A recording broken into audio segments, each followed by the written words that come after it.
Welcome in, everybody, to another Friday Hangout. We're talking Stargate today. My name is Darren Sumner with GateWorld. I'm so glad you're here. We got some news to talk about this week, and we want to talk about the new show. We want to talk about what's coming up that the writers are currently working on for the fourth Stargate series that was announced last November. Everybody in the chat, Lead Farmer, come try ya. Hey, good to see you guys. Trance Mountain Bikers here. Hellcats is in the chat. Anthony Rawlings in the chat. Good to see you all. Let's bring in our guest, Martin McClean. SGAGatebuilder's back in the house. Hey, Darren, how you doing? Good. Thanks for being back. It's been a while. I keep. I think that I have you back more frequently than is actually happening. I went and looked, and it's actually been a few months since we did this last. So thank you for being here. You're welcome. Guys, let us know in the chat if everything is clean, if the audio is coming through. I remembered to unmute my guest this week. That's progress. That's progress. And we're talking today about, again, the fourth Stargate series. And Martin, I think you came up with this genius idea, which is let's do it as kind of a wish list, right? Kind of a fantasy writer's room. If the fans were in the writer's room right now, what kind of things would they be pitching? What do we want to see from the new show? Yeah. So we will, good. Everybody's saying sounds good. Sounds good. Good. Dinner beef, come try it, everyone. Excellent. Martin, I want to catch up first before we get into our main topic. How have you been? What's new in your world? I've been good, thank you. I'm in the middle of trying to complete the next couple of Stargate projects and trying to get those out to fans. This week, we put out the Stargate SGC ramp for people who have master replicas, Stargates, the Milky Way gate. So if people want those, they can go over to MakerWorld or Printables and download that for free. There's a manual there, so you can easily print and put that together. It shouldn't take you too long, maybe, I don't know, 8 or 9 hours to print them out or something like that, and then put that together. And that will work perfectly in scale with your Stargate. And then a little bit further down the track, we will have the SGC as well. So the entire SGC room to put it in. So you might want to go out and get another gate at some point, just to make sure that you've got one for Offworld and one for the SGC. So I've been working on that. You said the MALP is the first one you're talking about? No, the ramp, the SGC ramp. Oh, the ramp for the gate room. For the gate room. So Very that's good. available now. You can go and download that today. And then the entire SGC gate room itself to go around the ramp will also be coming as well. So you'll be able to. That's incredible. It's a full-on diorama. You posted a picture on Twitter. Let me go and find it. But first, This is Martin's MALP. Yeah, so it's in scale. Yeah, I can get my MALP in the new SGC gate room. Yep. So you made this beauty, which is scaled to the master replica Stargate, along with that MALP. MALP, that DHD that's behind me. DHD? This and the MALP scale to the Stargate. Yep. So it could technically be a little smaller, but I wanted it to be big enough so that people could actually lift it and manipulate it, nor if they were printing or making it themselves, that they could do so, without it being too small for them. So it's as close as we can dare get to the gate in terms of scale. But it is in scale with the SGC as well. So everything will fit together. So if you want to, put them all in one space, then there it is. There we go. Then you'll be able to do it. And all the ramp lights up. If you are of mind where you'd like to put lights inside the ramp, you can do that too. And there's lots of wiring holes and things like that. And there's a manual there you can run through just to help you get up and started. It's a fairly straightforward build. I don't think it looks more complicated than it actually is to assemble. I've made it as sort of monolithic and Lego style as I could, so you shouldn't see any seams or anything like that, and it should just go together. pretty So nicely. you're 3D printing each of these individual pieces, and then they kind of Yes. slot together. Yeah, they all sort of plug together a bit like Lego. You'll need some glue, but Okay. they basically all plug together. They've got little slots and tabs, and they're sort of hidden away so you can't see those. This is so And cool. then the gate will just go in. And the ramp is So lit. You've got little LEDs in here. it is indeed. You can have as many as I think two, maybe three little LEDs in each one of those if you want. I think I've got maybe one or two in there from memory. And you can just run it back to a simple wire and a battery or whatever. In the SGC room that I'm building, it has sound effects and there'll be an iris as well that goes under the gate. So it depends. And that puddle is the one that you've got.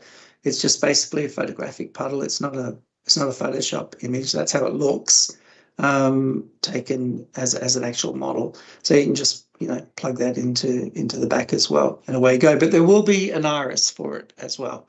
And I'm sort of playing around with the idea of having a screen behind it, so you can have an active puddle as well, because it will be hidden by the wall at the That back. would be So cool. I mean, I was yeah, uh, looking at this Stargate up here with your puddle yep. in it the other day, and thinking, boy, I bet somebody has already created like a full screen puddle ripple that you can just loop. And I just need like a tablet or something that's big enough that I could prop up behind the gate, relatively flush, and have a To puddle. do it well, look no further, because I have created that and I will send it to you, and then you can just put it on there and have a look. Brilliant. So I did it ages ago in After Effects. That's when I discovered water is actually quite difficult to simulate Of when course, yeah. you're trying to make that sort of random puddle and have all the ripples in it and what have you. So I do have it. I can, if you like, I can send that over to you. It's a big file, but you can then put it behind it and have a look. But the problem's always been that the screen is, I mean, it's circular and our screen is square. And so it's always been a little bit of a problem from that perspective. But with the SGC room, I'll be able to mask it out. So Yeah, I hopefully guess it'll that's look the pretty good. trick, right? Is to be able to mask it with something. Because I mean, Yeah, and I'm going to I've got a use the wall for it. Samsung A1 tablet. I don't know that it's big enough for the opening of the gate, but I could prop it up there. But you're just going to see the corners of the tablet poking out Yeah, in the unless end, you the cover idea it. is you just put it in behind it, and there'll be the back of the gate room wall, and then you just slot it in behind, a bit like putting a piece of paper in behind, and all you'll see is the circular cutout of the event horizon through the gate. You won't, because the rest will just look like the wall, um, and it should work pretty well. But I'm thinking an A1, is that 8 inches or is that 10 inches? That tablet. That tablet has got to be 8. There's no way it's 10. I It might think work. the one that I have, It it's might downstairs. work. Otherwise, I'd grab it. But yeah, Yeah, it might work because it depends if it's rectangular, but certainly, so there are round screens like LCD screens that you can get, but they're very small. Um, and so I've been watching them for quite a while, thinking, Hmm. because ideally that's what we want, right? Um, but they are quite small. They're only like 4 inches, and even that Yeah, gate is much bigger than 4 in yeah. We diameter. could use the But little one. eventually we'll get there. We could use the little master It replicas would gate. work for the little one. Yeah. Yeah, I think we could probably, actually, that's interesting. Yeah, we probably could put that in there. And that would look really, really cool, I think. So that would be nice, but the whole thing will scale. And so eventually people will have an entire SGC. And then if they want, they can have the off world. And I think I released, or if I didn't, I will. I'll go back and check. Thor's hammer. So you can put Thor's hammer with your DHD and MALP. So eventually we're sort of starting to populate out the entire diorama, both Yeah. off-world and SGC. Off-world, The SGC set it up in your is, sandbox in the backyard. yeah, it's set up for IKEA, so that you can slot it into IKEA display cabinets and things like that. Because I figure that's what most people might have quick and ready access to Yeah. for their collections. But it's looking pretty good. The SGC is looking pretty good. So far. I've only got one side of it done so far. That's the wall that we more commonly see on the show when they come in through the the C2 entrance door. So I've got that bit done. So, and I've got the room mapped out. So just a little bit of time, and it will be there. What's the end So goal? I know you've told me offline, I think, what you're working towards. Is it 4 walls? Are you building a sort of complete gate room it's diorama? three. Yeah, for the 3 walls. SGC, it's three. It's three walls. And it's three walls. So you'll have the entire SGC room. We'll have the gate and the ramp in it. We'll have the Malp and what have you, and all the legacy sort of consoles and equipment. And then we will have the drone, the aerial drone for the ramp. The UAV. So that we've Cool. got the UAV in there. And I think that's what's on the plan. I'm just making sure all the wiring goes behind it because I want all the lights to work and I want the siren light to rotate and stuff like that. So it just needs a little bit of, work on that. And there'll be some sound effects and stuff like that in there too. The third wall, I'm assuming, is that you're doing the 2 side walls in the back. You're not doing the so the control room it's almost window. looking at it from the opposite side, right? So there's the back wall, there's the ramp and the gate, and then the control room, and then we're that wall that sort of you rarely see on the show as much, that they kind of occasionally go out of. And the only reason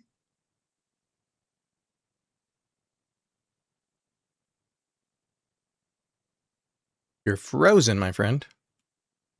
so you wouldn't be able to see inside. There, we got you back. You froze for a second. Oh, good.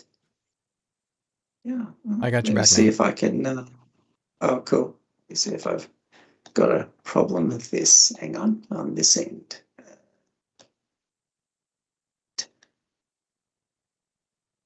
Yeah, I'm excited. I'm super impressed with this stuff. I mean, I'm exceedingly grateful of the goodies that you've shared with me over the years.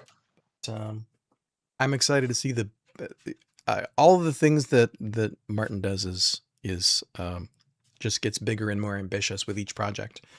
So to have a full gate room diorama, I can't wait. It's looking pretty good. So I'm hoping to have that done. And there's also the really big Atlantis gate that matches the SG1 gate. And that's pretty big. It's like 2.5 feet wide as well. So that one's pretty large. So you're going to need some more wall space back there. And until recently, I didn't know how to pack them. So, and there only is one, the one I have. But so I finally worked out how to do that. So I've got to do that as well. And then there's a base for the Stargate universe gate as well that goes along with the 2 off-world, both the Atlantean base that you have and also the off-world base. So I've got those to do as well. So there's a few things happening. Yeah. Very cool. It's very exciting. Hey, do you want to talk a little bit about? When they yeah, go ahead. Sorry, no, I was going to say, of course, when they produce the new show, there'll be a new gate room. It'll be a bit back to square one and have to redesign the whole thing. We get to do it a 4th time. Yeah. I wonder, with Master Replicas as an active licensee, I wonder how long it's going to take before we start to see stuff from the new show. I made the prediction in a previous live stream that I think we're going to have 3 new Stargate licensees probably signed by the end of the year, so that they can have their stuff ready to go when the new show comes out. But I kind of wonder, right, if we're going to get a new kind of Stargate, for example, how long is it going to be? Is it going to be year 1 while the show is on that Master Replicas will give us that gate? It should be, because once production design ratifies the design, they start building it, they can then build theirs. So and have it in time for the show launching. I would imagine that would be how it would be done. That's the advantage of being an official licensee. Yeah. I love Master Replicas work. And as we see it build out more and more new models come, and it's becoming a rich ecosystem. I'm just, I'm so pleased that they're able to do it and that the fans have responded to it and that they're able to keep on doing it. I'm looking forward to anything new coming from that space. They're really good.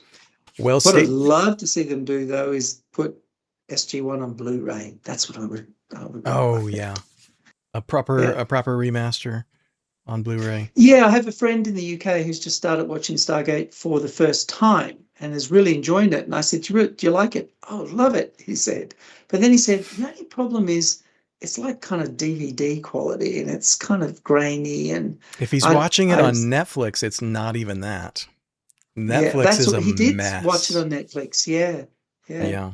So we that's what he got a bunch of said. people, right? The show just went back on Netflix in mid-February, in many different countries. And so we had a lot of people posting now saying, I'm watching the show again. I'm watching the show for the very first time now that it's on Netflix. And man, the video quality is just atrocious. It's I so wonder why bad. they don't use the upscale version. Now, and I appreciate that some people have some qualms about certain aspects of its quality, but at least in my opinion, it is superior to the DVD quality. And Yeah. why not broadcast that on Netflix? I mean, why sort of show, especially when you're trying to generate interest for a new audience, right? Yeah. I mean, I it's would guess it's just what they have and nobody's bothered to replace it. mm, SG1 was first on Netflix 15 years ago, maybe. So they probably wow. got that copy and they archived it. And every time they get their license renewed, they just toggle it on and nobody's Yeah. bothered to replace the copy that they have on file. But it I, looks, to me, it looks worse than 480p. It's all pixelated and dark and gross. Yeah, I suggested to my friend to go on Amazon and he actually purchased the upscale edition. I said, look, this is an amazing show. You're Yeah. going to be hooked.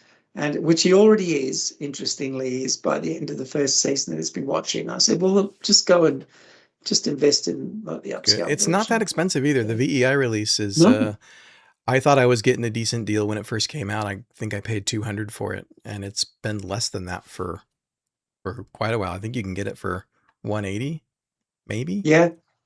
And once you've got it, it's hard to go back. It Yeah. really is. It's you look and you think, oh, wow, what happened there? It's a bit like if you watch some old episodes of Voyager, Star Trek Voyager, same thing, DVD quality. And you're looking for young audience. I think you have to sort of target that. So I'm hoping Yeah. that someone somewhere is thinking about that. At It's long least overdue. at least with my Voyager DVDs, I can put the disc in my Blu-ray player and it'll get between my Blu-ray player and my 4K TV, there's some hardware upscaling that happens. So it'll Yeah. look good. It'll look, Oh, I okay. mean, I don't know if it'll look quite 720p, not quite HD, but it'll look better than it would just playing on a DVD player, um, because there's a little bit of hardware upscaling happening. But I mean, if you get it That's off the nice. internet, That's I mean, nice. it's 480p and it looks like it. Mm. Yeah, it's disingenuous to such amazing content, isn't it? I mean, I was watching some upscaling from Deep Space Nine the other day, and I thought, my God, it looks like a brand new television show. It's Yeah, right?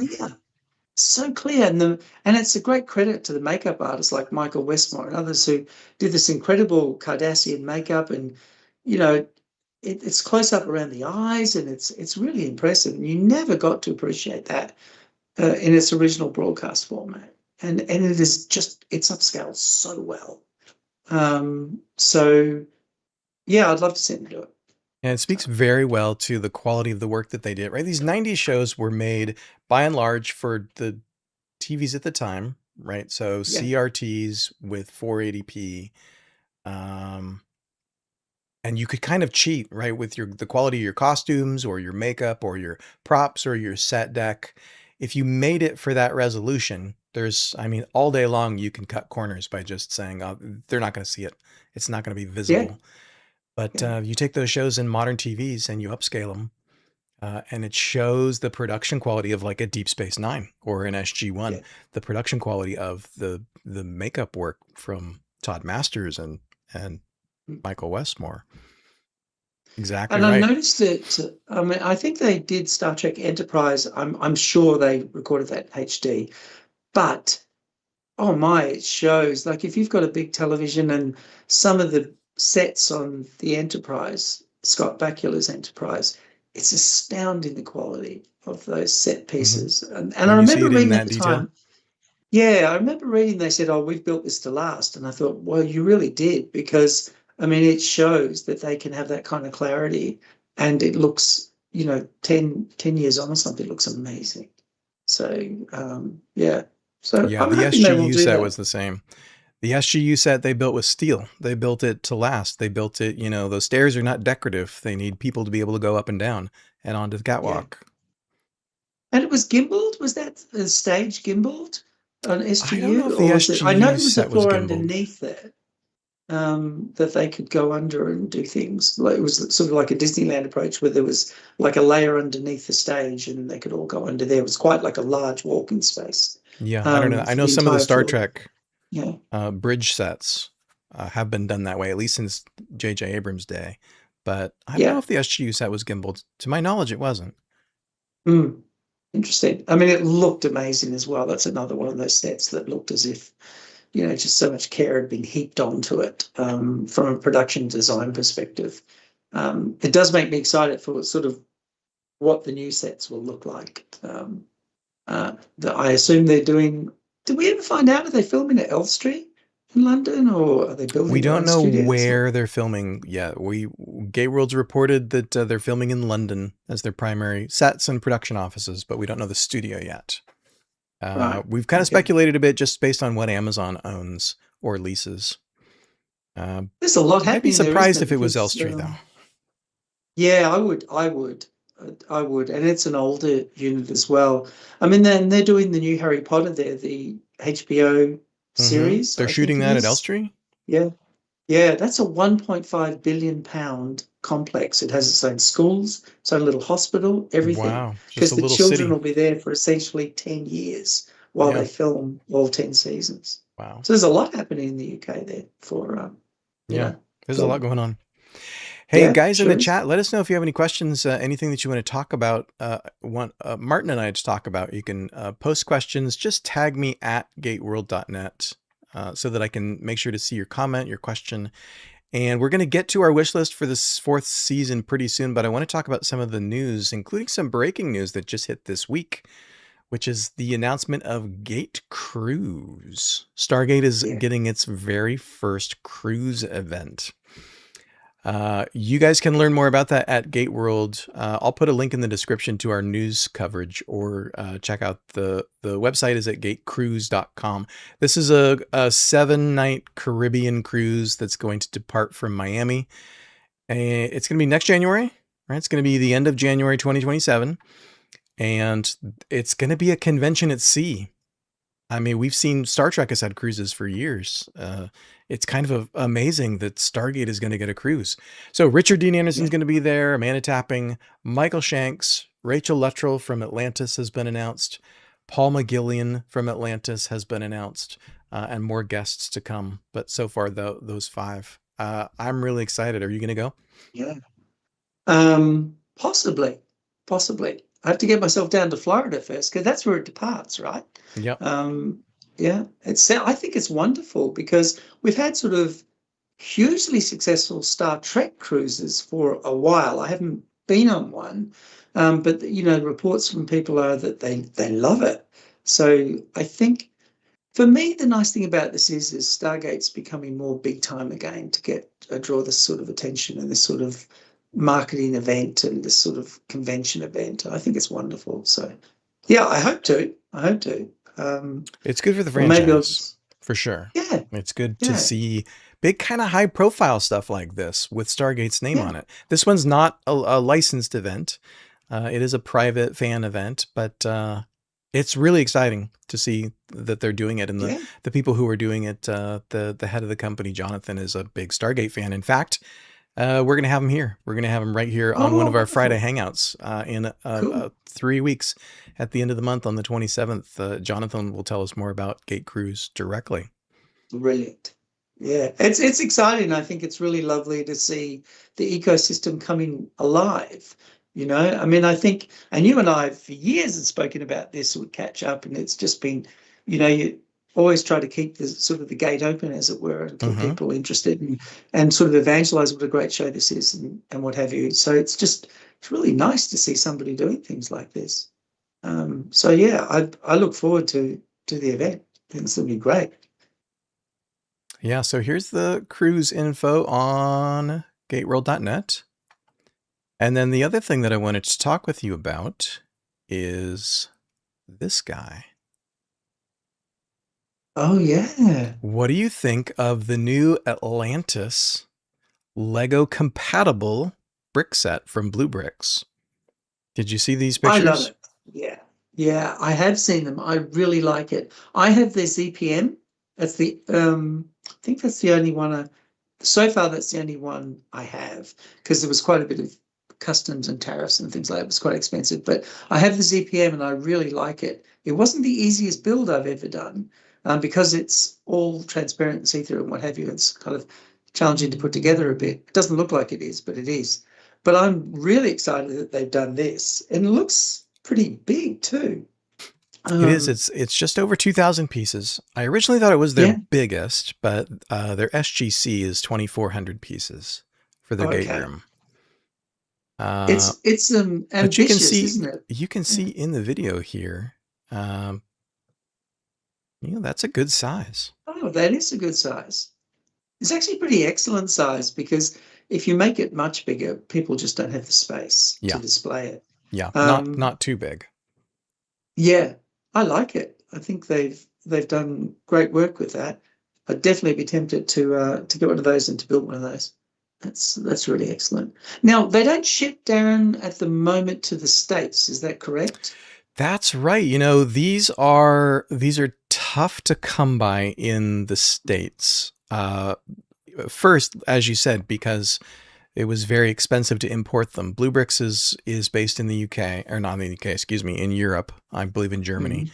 Mhm. They've Yeah. got retail sites in Germany, and Oh, they're quite expensive to import when they first came out. Nowadays, they don't ship to the US. And I think no.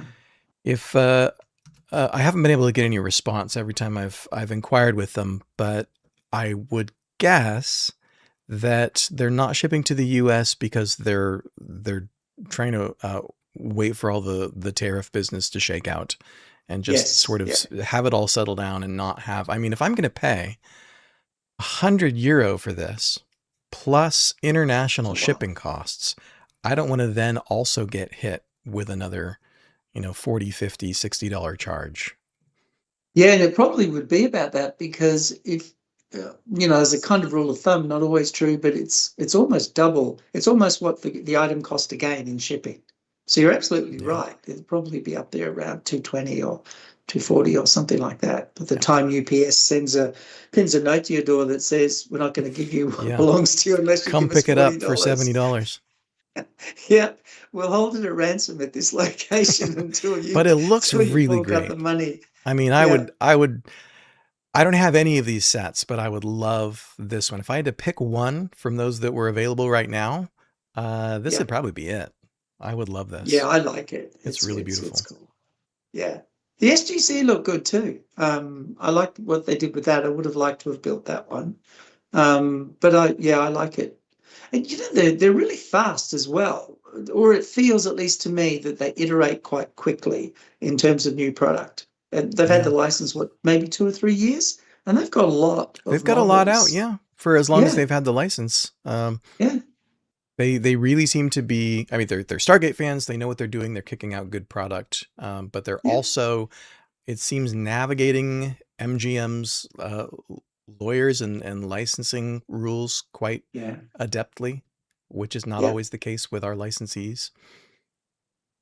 No, it can be challenging. As with any product and any intellectual licensing program. So, yeah, Yeah, Star Red Trek Xeon says is it's got an a little exception. Daedalus as well, which is true. Can you That's spot? cool. Can you spot the little Daedalus I didn't see it. Is it in there?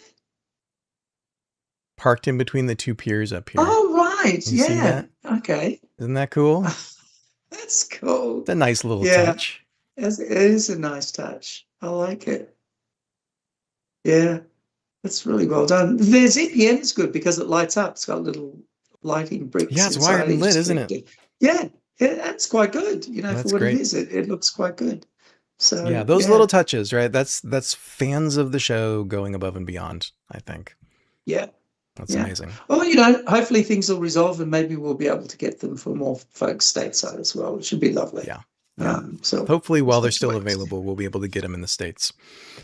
But Yeah. meanwhile, our other piece of news I wanted to cover, it's GateWorld reported on this several weeks ago, but this is your first time back on the show, which is that the show is going to film in London. We talked a little bit about it before. Yes. Do you have any thoughts generally on Stargate potentially leaving Vancouver and British Yeah. Columbia and heading for studios in London?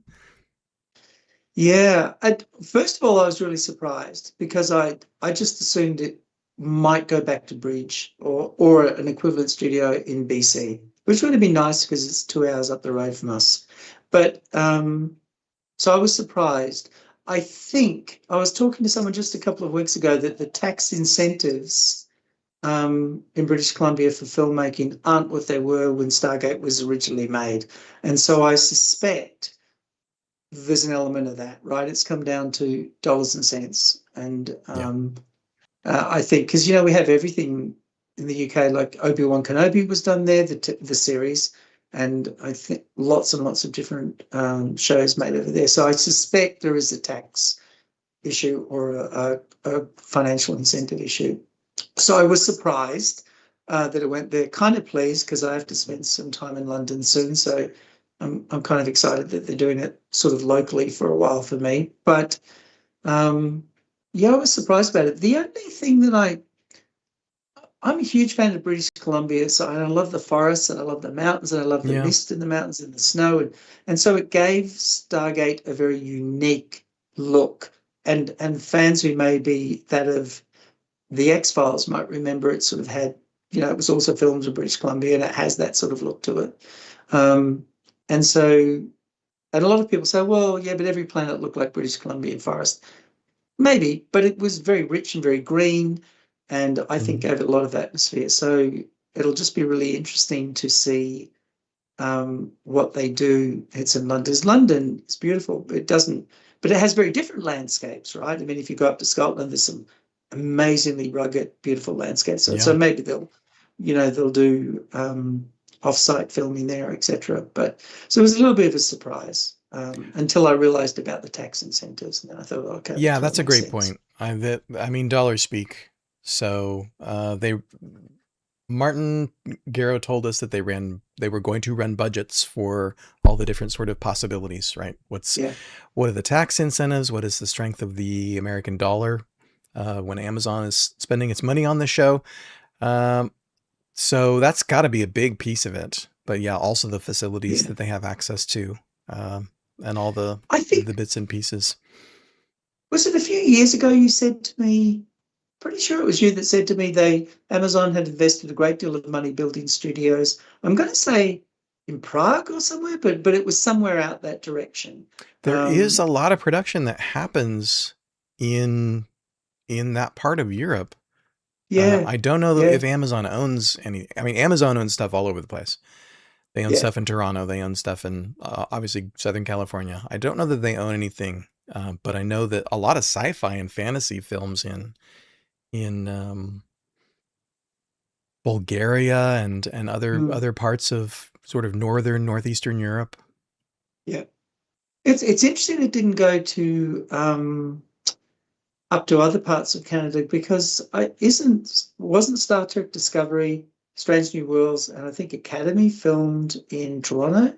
Yeah, those are Toronto And shows. so I would imagine those shows, or two of those shows, are finished. And I don't know what the future of Stargate or Starfleet Academy, beg your pardon, is. But I mean, there'd have to be facilities there as well. There's clearly a tax structure there to attract those sort of that longevity of filming. But yeah, so I was a little bit surprised. It'd be interesting to see whether or not they really do film heavily around the world, and the one thing about it being in London is it's central to Europe, which means you've got a plethora of different landscapes to take advantage of. Mm, So, I mean, if you wanted to, you could go to Iceland, or if you want to, you go to Austria, and there's stacks and stacks of places there, right? yeah, Dolomites from Italy. It's a few hours yeah. away. We're not And like I've talking. said, I'm hoping for a Yeah, Vancouver unit that will I film hope there so. because Yeah, I mean, depending on yeah, how many shows, how many episodes we get, and how many different planets we see over the course of the first season, statistically, one of them's got to be full of green trees. So yeah, what better yeah, place yeah. than Vancouver? I think But yeah, so. they have said Martin's continued to reiterate that they're shooting all over the world. They've got the Amazon dollars to have units Mm, across the globe. So I mean, think about those really stark uh, visuals that we've seen in some episodes of Stargate where they've gone outside of Vancouver.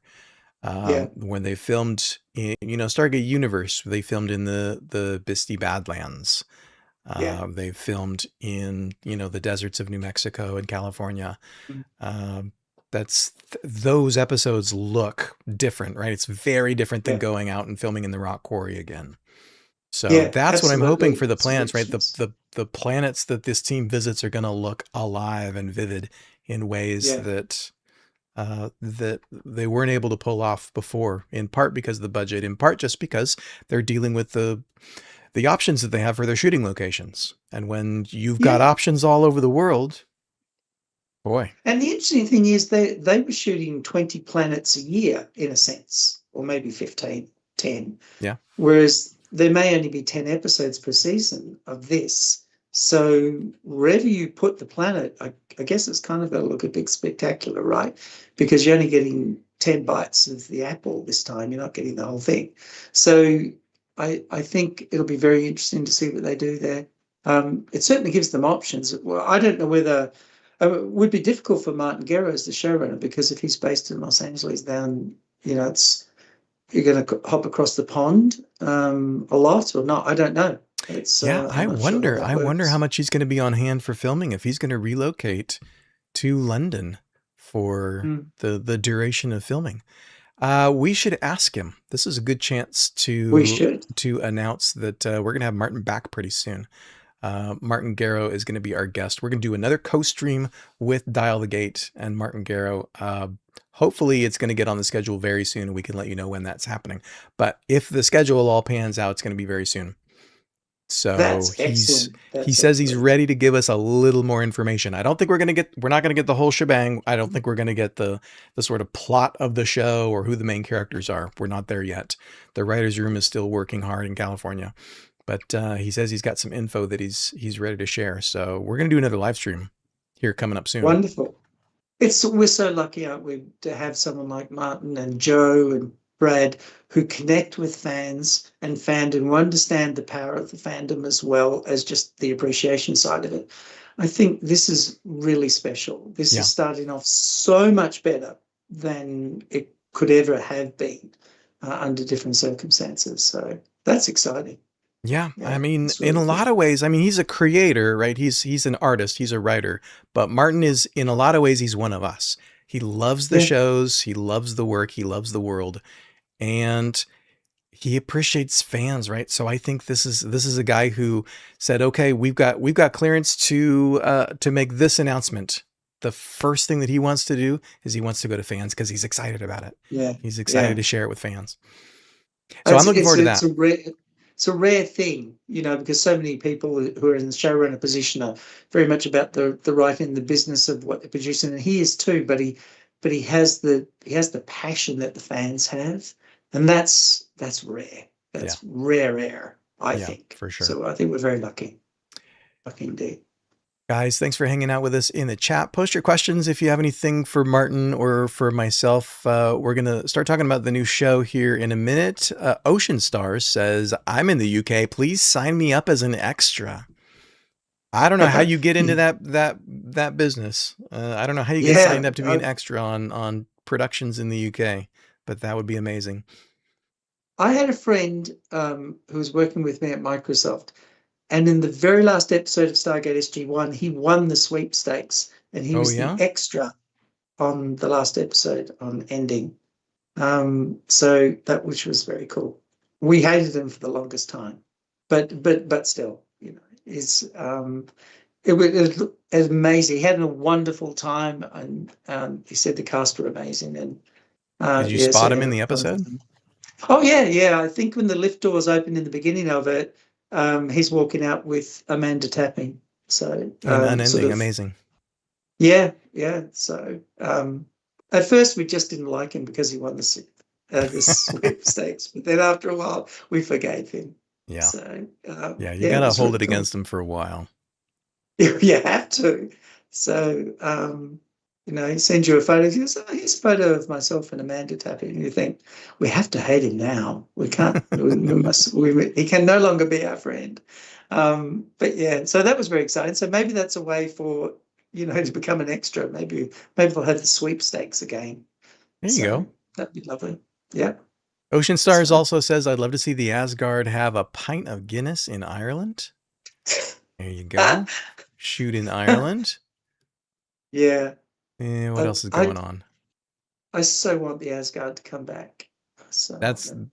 that's yeah, maybe it should be on one of our lists today that we're going to go through in a minute. It It'd be nice to might see be in my list. there are ways. Hey, there are plenty of story ways for the Asgard to Yeah.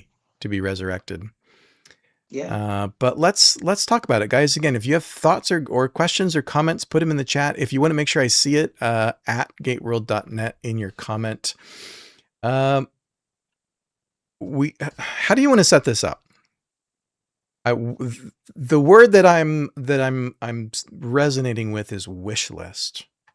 So it's not fans. We as fans are not demanding this. We're not. Oh, my buttons unplugged from my computer. Now my buttons don't work. There we go. Okay. This is not something that fans are demanding or fans insist on, or the show won't be good unless. It's a wish list. We have the gift of returning to this fictional universe again. And the previous shows left some unfinished business. And there are some things that not in order for me to love it, right? I'm going to watch it. And I'm going to take the new show on its own terms as it is. That's how I'm planning to watch the show. But as a fan, what I want to talk about is my wish list, and not just my wish list. I didn't just write this in terms of the top 10 things that I want to see out of the show, but I think I've got a pretty good gauge on fandom as a whole, right? I read comments every single day across YouTube, social media, GateWorld. I think I've got a pretty good sense of what people are excited about and what people want to see. So we're going to go through our top 10 lists that you and I prepared. You didn't tell me what's on your list. I didn't tell you what's on my list. So we're going to see if there's overlap. And if you don't like what's on our lists, make your own. Put it in the chat. Put it in the comments down below if you're watching this video after we're live. I would love to see what other fans across the world are hoping for from this show. Absolutely. So did I qualify that enough, or what do you want to add? No, I think that's absolutely superb. That's it. This is just our thinking. Probably won't manifest itself in reality, but this is just we'll see. Yeah. Ooh, maybe maybe get $1 for each one of these that actually comes true. Yeah, that'd be good. I tried to think of my list of what do people want the show to be and what they don't want it to be all at the same time, and tried to think about what are all the strengths of the great content that we currently have and that we wouldn't want to lose in the new show when they go off and tell new stories. So this is just my take on it. Everyone is free to disagree with this. Yeah. White Castle PT says, do you plan on going to other European countries like Portugal, for example? We have some awesome landscapes. Well, I, of course, am not personally filming the new Stargate show, but I sure hope they go to beautiful places like Portugal. We know that they're shooting around the world. That's all we know so far, is they're going to film globally. So they're going to have different units. I would imagine, based on some of the shows that I watch that shoot around the world, right, high budget Amazon series like Fallout has... Yeah. I got to look at the credits again and actually count them, but I want to say they have 3 or 4 production units. So they have their main sets, their main soundstage, production offices, and then location filming will last for a few weeks or maybe a few months. And they'll get all the locations for this whatever planet or locale that's stretched out over the course of, let's say, 10 episodes. They'll go and film all that in that location. So that's kind of what I'm guessing when they say global. I'm guessing that it's going to be London and then maybe 3 other places for a 10 episode season. What do you think? Yeah, I think that's probably fair. All the principal interior photography will probably be done in London, Yeah. and then the off-world stuff, I assume around the planet, wherever they choose to put it. Logistically, it must be it's just mind-boggling, right? To have so many people in so many countries. I mean, I've done it creating software for years, and you're on the phone with China, then you're on the phone with India, then you're on the phone with somewhere else, and Hmm. it's logistically it's challenging to pull all that together. So I this is not an easy ask, I think. I mean, I guess they make the choice to do it that way, but still, it's a Oh, lot. it's a big production lift. Yeah. It's a Yeah, lot of coordination. Okay, so we're going to absolutely. start on our lists, but we're going to let chat go first because Okay. Raj Luthra has been posting brilliant ideas ever since we started. Thank you, Raj. So I'm just going to read what's on the screen right now and let you go first. Wishlist continued. Raj says, use all or some of Brad Wright's ideas from his pitched fourth Stargate series in the new Stargate continuation. Bring back Atlantis and Destiny. This will be interesting. We Yeah. know that Brad is on board as a consulting producer, and he's read Martin has read Brad's script. I'm kind of curious about that. Which elements, if any, from Brad's version of a fourth show might end up migrating over into Martin's universe? Mm. Yeah, I was inspired by something Joe Malosi said about maybe 2 years ago when he read Brad's script that he gave to Amazon, and he said it was the finest antagonist he'd ever read Mm, anywhere in his. And I've always been like really interested to find out what is that, because I mean I really like the GateWorld. I love the Wraith. I just think the Wraith were had an on-screen presence that was just scary by them being there, and that wonderful voice that they all had, and that sort of pallid skin and stuff like that. So I think I'm just excited to see who the antagonist is. So maybe that made it over. I don't know. yeah, Um, I love a good villain. I think the show needs a good villain. oh Uh, yeah, yeah, Stargate universe for all of its positives. The blue aliens, the Nikai, were an antagonist, but they weren't a villain per se. I think that the conceit yeah, of Stargate universe was that sort of the the tension between the characters is the primary antagonist. So Brad yeah, and Rob decided from the beginning that there wasn't going to be a traditional villain like the Wraith yeah, or the Goa'uld. yeah. I think it's one of those things where people need they needed an adversary that seems omnipowerful and is really hard to beat. You know, the Goa'uld were massive, right? They're this huge system lords and what have you, and then this little tiny military group that just had one little Stargate on a planet with no spaceships did this sort of David and Goliath thing on them and Hmm. ended up getting rid of all of them. And the fact that you always felt like the underdog, but they were having wins along the journey, I think is what made it really powerful. Yeah. So if you had had them running around and transporters and everything else, it doesn't quite. It feels it's more like an equal footing, whereas the other one felt it had this need to overthrow this huge evil that sort of Yeah. was oppressing everybody. So yeah, I hope they do that. Jeff from Suns and Shadows is in the chat. His wish list includes a 2 to 3. I assume, Jeff, you mean a 2 to 3 season commitment to allow for story Yes. completion, not Yeah. this 2 seasons terrible cliffhanger thing. I suspect that, I mean, based on what I've seen from other high profile streaming shows, this just happened this week with Netflix or whoever it is that's redoing Little House on the Prairie, just renewed the show. So I suspect that if Amazon likes what they see from what Martin and his team are producing, that there's a good chance we're going to get a season 2 renewal before the show premieres. Yeah. Because that's kind of financially expedient, right? You just sort of, everything seems to be clicking with these 10 episodes or whatever the first season is, and you just roll into production on season 2 while season 1 is in post-production. I think that's an interesting idea. Didn't they, when they did Lost in Space on Netflix, I think they sort of signed the deal for all 3 seasons. Oh, that could They said be. we're gonna tell the story in 3 seasons, and this is what it is. Yeah, this is And how so much it sort of story we got have. bankrolled. Know Yeah, where yeah, the end of your runway is. yeah, That's yeah, a great way to do it, and it's fair to creators and it's fair to fans. If it's yeah. only going to be 3, I mean, if your story can be contained in 30 episodes, let us know. we'll be Yeah, prepared, and yeah, hopefully there'll be another spin-off by the end of that third season. yeah. Just don't do a Destiny on us and leave us wondering what Don't, happened. yeah, So Stargate no, fans, man, yeah, I'm done with the cliffhangers. We we yeah. need we need a show with a proper ending.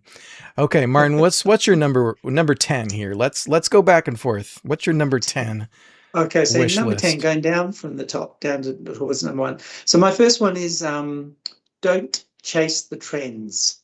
That's my first one. Don't Okay. chase the trends. And by that I mean that in my opinion, Stargate's at its strongest when it's got its own identity, right? So you know you have this hidden Stargate on Earth that no one knew about. You've got this military operation. You've got all this sort of secrets surrounding it. You have the off-world. You have the adventure. Has the humor. Has the wit. Um, and so it has its own identity. And I think it needs to stay blending that discovery, that humor, that mythology together. And what I'm saying by this is if, for example, romantic comedies or gritty crime dramas are the thing that are rating, the best on Amazon Prime right now or Netflix, then don't try to shoehorn that into Stargate, right? Go and Yeah. be confident in what Stargate's identity is and go tell that story.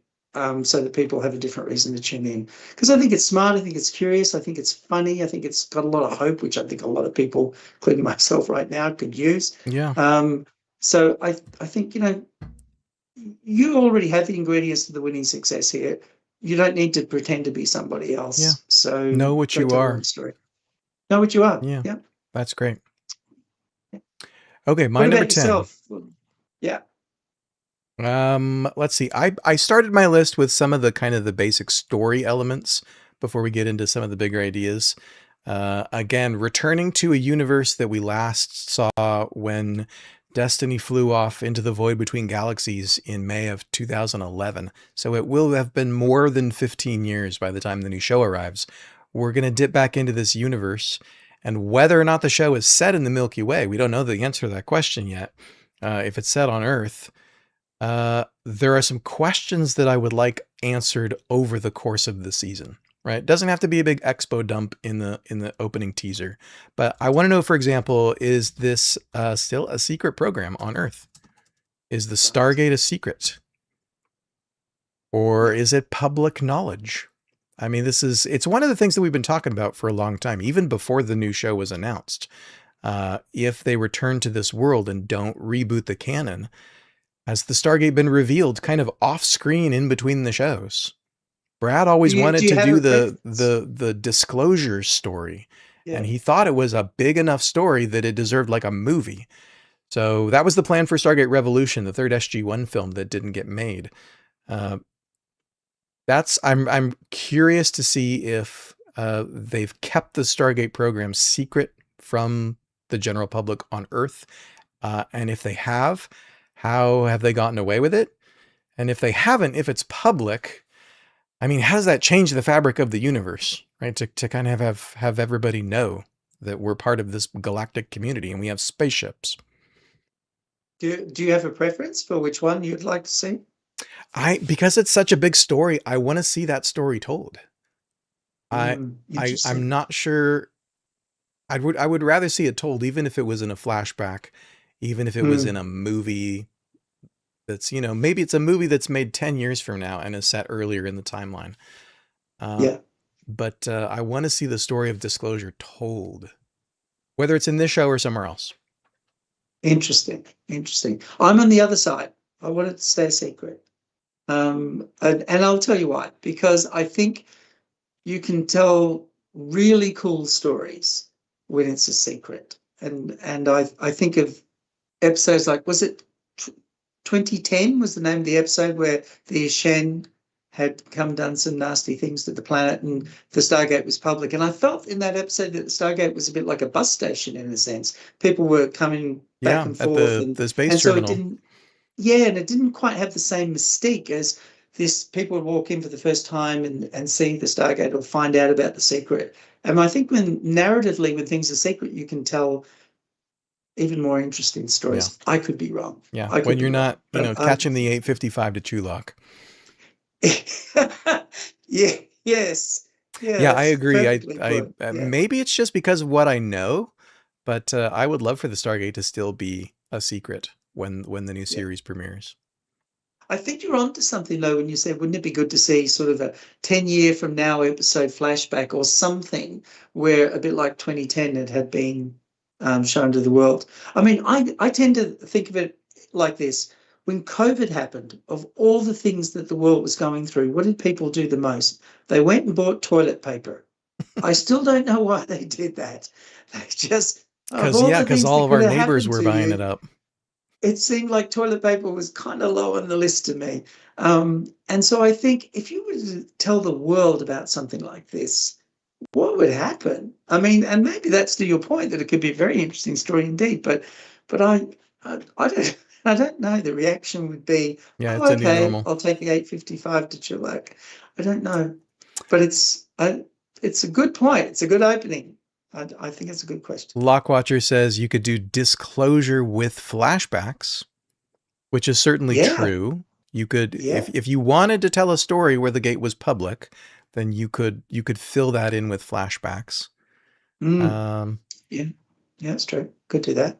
yeah, but it's if it is secret in 2028, then I feel like you also have to explain that to some degree, just because Yeah. there's so many countries that are have been read in by the time SG1 ended.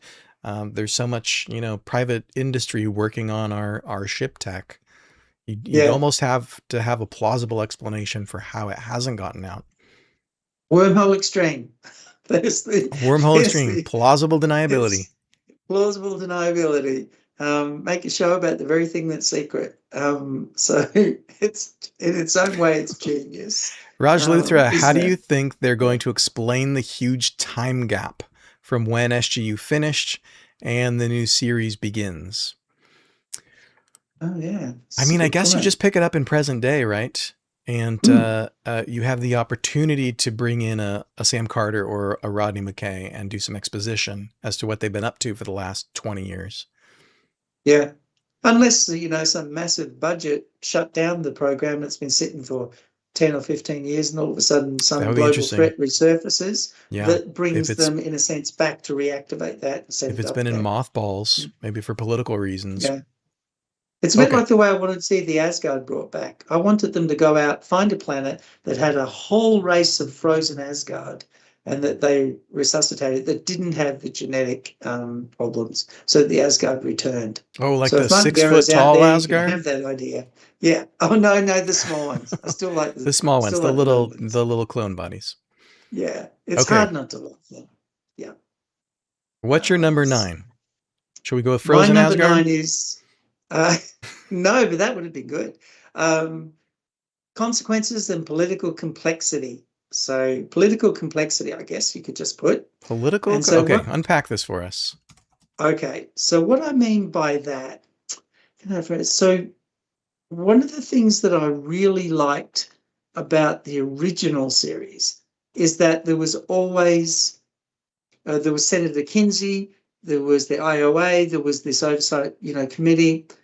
There were other countries finding out about the gate and sort of complaining they didn't get access or they wanted ship technology or to keep secret and things like that. And I felt those real world consequences and political dramas really led to the authenticity of the program. It wasn't just this massively uber funded, no explanation for it, base inside the mountain. There were people constantly going, who's writing the check for this? And, what am I getting back as a country for this, etc. And so I thought Yeah. this, the Kinsey is the antagonist who was always trying to shut them down and take their money away and stuff. I dare anyone to watch the series and not go, I really don't like that guy because he's trying to shut it down. So it always gave it that sort of real world drama, that political drama that kept it alive. And even in the later episodes when the president was being briefed on the program and they brought Elizabeth Weir in and all that sort of stuff, I think it really added a lot of credibility to it. So I think keeping that sense of political complexity really added value. Yeah, I think So I think President they should do Hayes that. brought a lot to the show. Yeah, And having yeah, Weir introduced through him, right? His decision to replace uh, the head of Stargate Command was fundamental at the time. It felt like a Yeah, big deal. yeah. I think it was really well done, and it gives the audience, one of the really strong things about Stargate is it's set in, or was and will be again, in present day. And so, you can have the same cell phone on the table, and you can have a light switch people understand, and things. And so there's a sense of connecting with the story that you don't have to think about. So you could see yourself standing in that boardroom, or you've been in boardrooms, or whatever it is. And I think that sense of being grounded in what's happening in the day as a base for the show is a huge advantage Yeah. for it. So yeah, so that's my number 9. That's good. Well, it's not unrelated. My number 9 is sort of a starting from the fact that the shows over the course of years built up from starting with the U.S. Air Force runs the Stargate program, and it's a secret, and it's got a $7 billion budget, and it's got eventually 24 teams. Growing from that then to an international community, right? The Russians are read in, Russians find out and then are read in. They get their own Stargate. But, Yeah, and then disclosure to the Chinese and the British. And we get the development of the IOA and its oversight to a degree of Stargate Command, certainly of the ship program, of the Atlantis expedition. By the time the shows are done, it feels like an international undertaking. It really does. yeah, Now, the U.S. military is still kind of holding the best hand in the house, but it really felt like an international undertaking. So if we have a yeah, secret program that is still sending teams out into the galaxy through the Stargate, I would love to see it international, an international gate. So instead of yeah, the J.R. Reed Space Terminal, which is public and you got to catch the next wormhole, I don't think this show is going to be set inside Cheyenne Mountain. I don't no, really want it to be. Rebuild the SG-1 sets. I think it's a brand new facility, maybe in the US, maybe not, but it's a brand new facility that has, like the Atlantis expedition, has yeah, specialists from all over the world who are participating in using the Stargate for the good of Earth.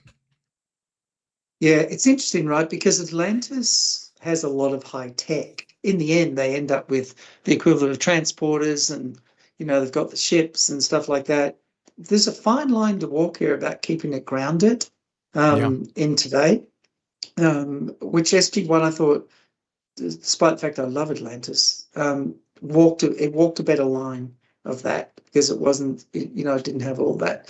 But you could get away with it in Atlantis because they had ancient tech and they were in an ancient city. So there was a reason that they suddenly had that they didn't have it before. But I agree with you. Right. International Gate would be a cool way to go.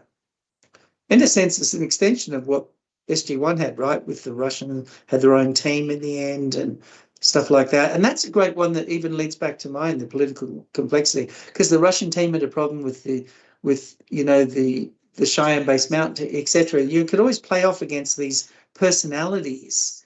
And you remember the one, and you would remember the name. I apologize, I've forgotten the title of the episode, where they go in the sub, and Marina Sirtis from Yeah. Star Trek: Next Watergate. Generation is the yes, and I love that playoff. Like, this sub is not that great because it came from Russia or something, and it was just the way that they could always put that bits of humour and play off against international issues. So I think your idea would work well on that too, International Gate.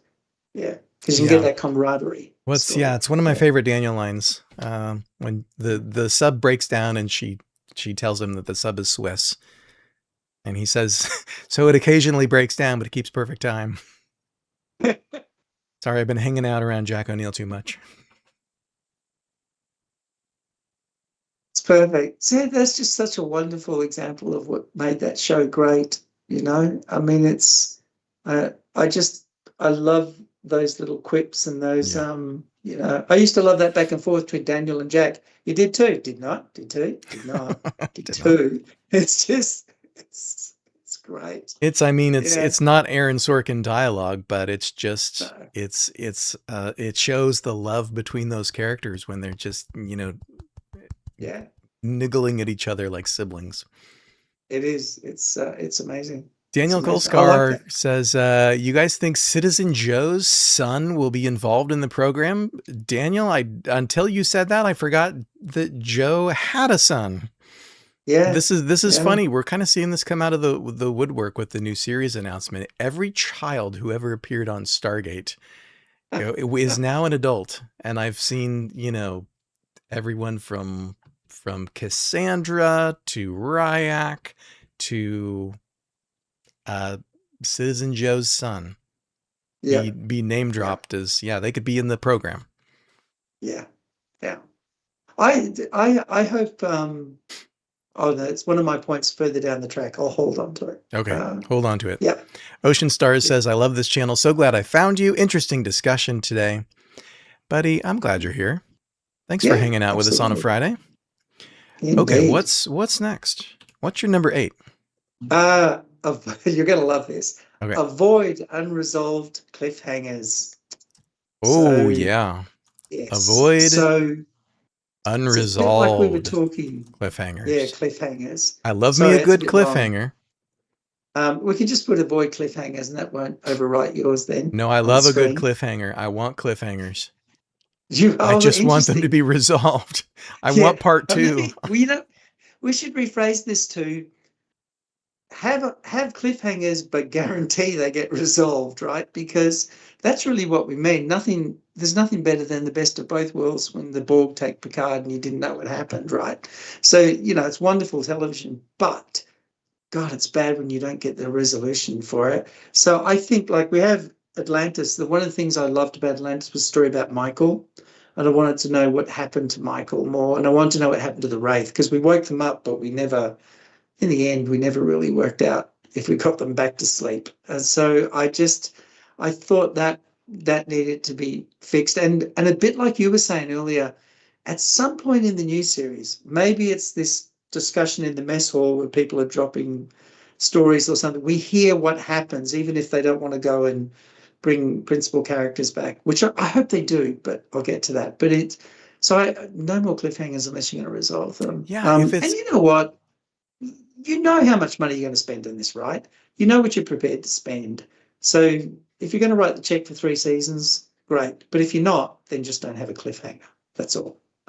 So that's my 2 cents worth.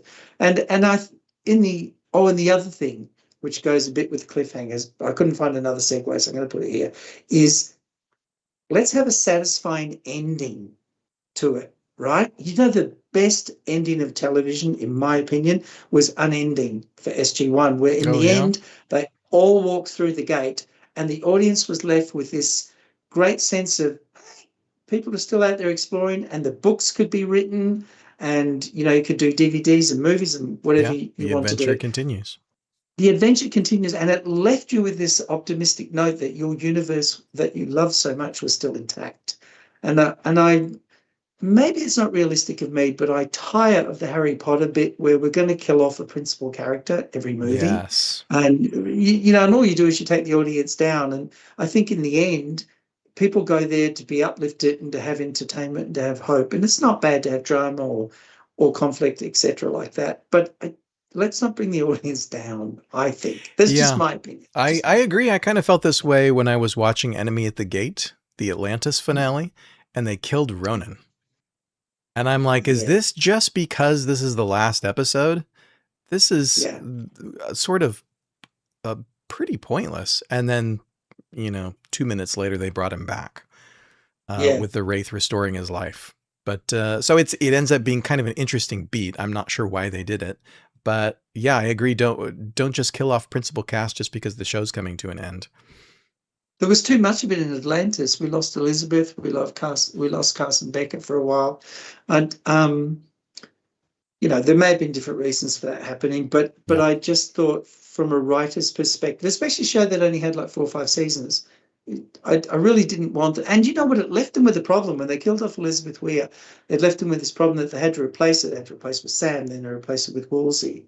Um, and that felt disconnected to me. It just felt it would have been better keeping Elizabeth there and just keeping that cast as it was. So I guess that's part of my unresolved cliffhangers. Yeah. I Um, never got I mean I think Woolsey was a good pick in the moment mm, for the situation, an existing character. yeah. And it was good growth for his character, but I never got over Elizabeth leaving. I never No, got I over really it. loved her character. I thought this beautiful blend of civilian versus military, and she carried that role. I mean, Tori Higginson carried that role with a lot of grace. She reminded me a lot of Catherine Janeway's portrayal by Kate Mulgrew, who also carried the captain of Voyager with a great deal of grace and strength and authority, which I thought was a great role model for women as well. So I liked it. So my rule is, if it's going to get cancelled, the viewers shouldn't feel abandoned with the story. So Yeah. that's really what I'm trying to say. That's my number 8. Good. Good. I love it. You got the chat on board with you too. Oh, cool. Hannah Yeah. K says yes, no pointless deaths. Sheezy45 says 100. Ocean Stars, yes, uplifting 100. Okay, where are we at here? That's My right. number 8? How do we? Yeah, you're number My 8. number 8. Okay, so we're still on the answer me some basic questions about the state of the galaxy part of my list, which is where is Atlantis? Now let's be clear. Martin is going to tell his own story. He said the show is going to be its own unique thing. It's not going to be the ongoing, continuing adventures of SG-1. It's not going to be season 6 of Stargate Atlantis. I don't think we're going to see Shepard and his team. I don't think we're going to see the city of Atlantis. But like you said, maybe in dialogue. I just want to know Yeah, where Atlantis is. And that's because I think Atlantis belongs in the Pegasus Galaxy. I think yeah, it I do needs too. to I do at too. least continue the fight against the Wraith if that hasn't been resolved Yeah, yet. So yeah, not sitting cloaked in San Francisco harbor anymore. yeah, Not on the surface of the moon, which is where they were planning to move it temporarily. I think Atlantis belongs in Pegasus, but I definitely want to know where it is. yeah. Otherwise, it felt to me like the city of Atlantis abandoned the fight with the Wraith. Yeah, You that's know. exactly what So I happened. They agree walked with out on you. a fight. And it's Yeah, because they yeah, didn't intend to end the show with season 5, to be fair to the yeah. writers. And to be fair to the show, it never should have ended then. I mean, it was rating Yeah. really well. I appreciate there was a bankruptcy issue and all that sort of stuff. But I mean, is what I would love to see is them to give them an encore season and tell the rest of the story, a bit like they did with Star Trek Picard. Give them. I mean, they had 3 seasons of Picard, but in my opinion, the third season is amazing television.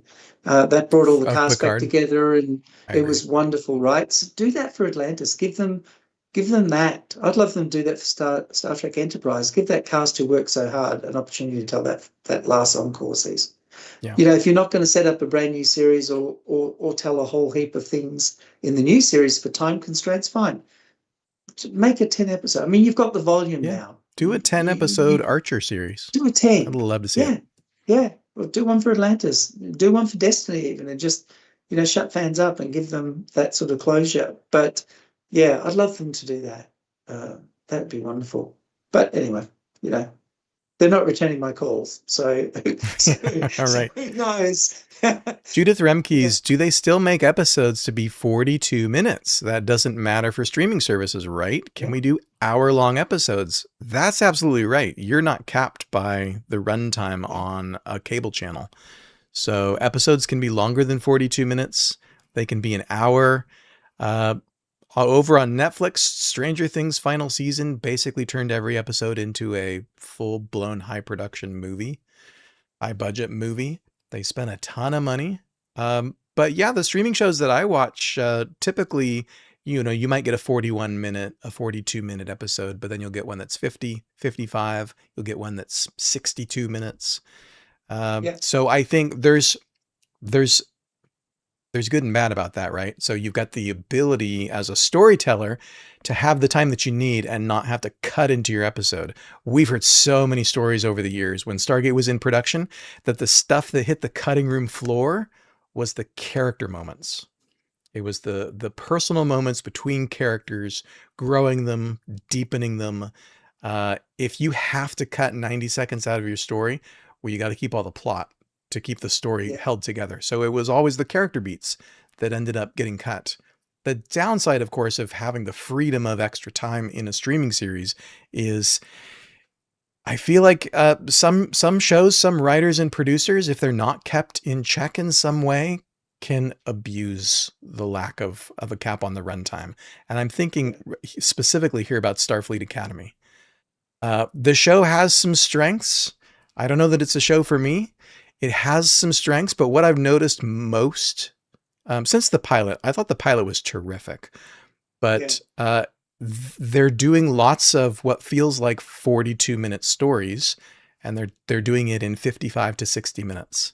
mm, And it's just it feels watching it feels inefficient. It feels like, what is this episode about again? Why is this here? yeah, That kind of writing, I feel like it's just. I don't mean this in an insulting way. If the writing feels undisciplined. yeah, yeah, yeah. That is a brilliant summation of how I found it. Um, but in fairness of disclosure, I made it to episode 5 and could go no further. So, Okay, fair enough. but I agree with everything that you're saying there, That's especially with the episode on Cisco. Yeah, thought that Yeah, very much. that's I felt that way about the Cisco episode. It was supposed to be a love letter to DS9 and to Avery's character, which it was in a lot of respects. A lot of I love the Dax stuff in that episode. Yeah, Spoiler alert for Starfleet Academy. Won't go into any more detail than that. The episode was really strong, but I felt like at the end of the day, the episode wasn't about what it was meant to be about. yeah, yeah. It was very. It's an unusual show. People keep telling me I'm not the audience, which is kind of insulting, given that I've been a huge Star Trek fan forever. But there you go.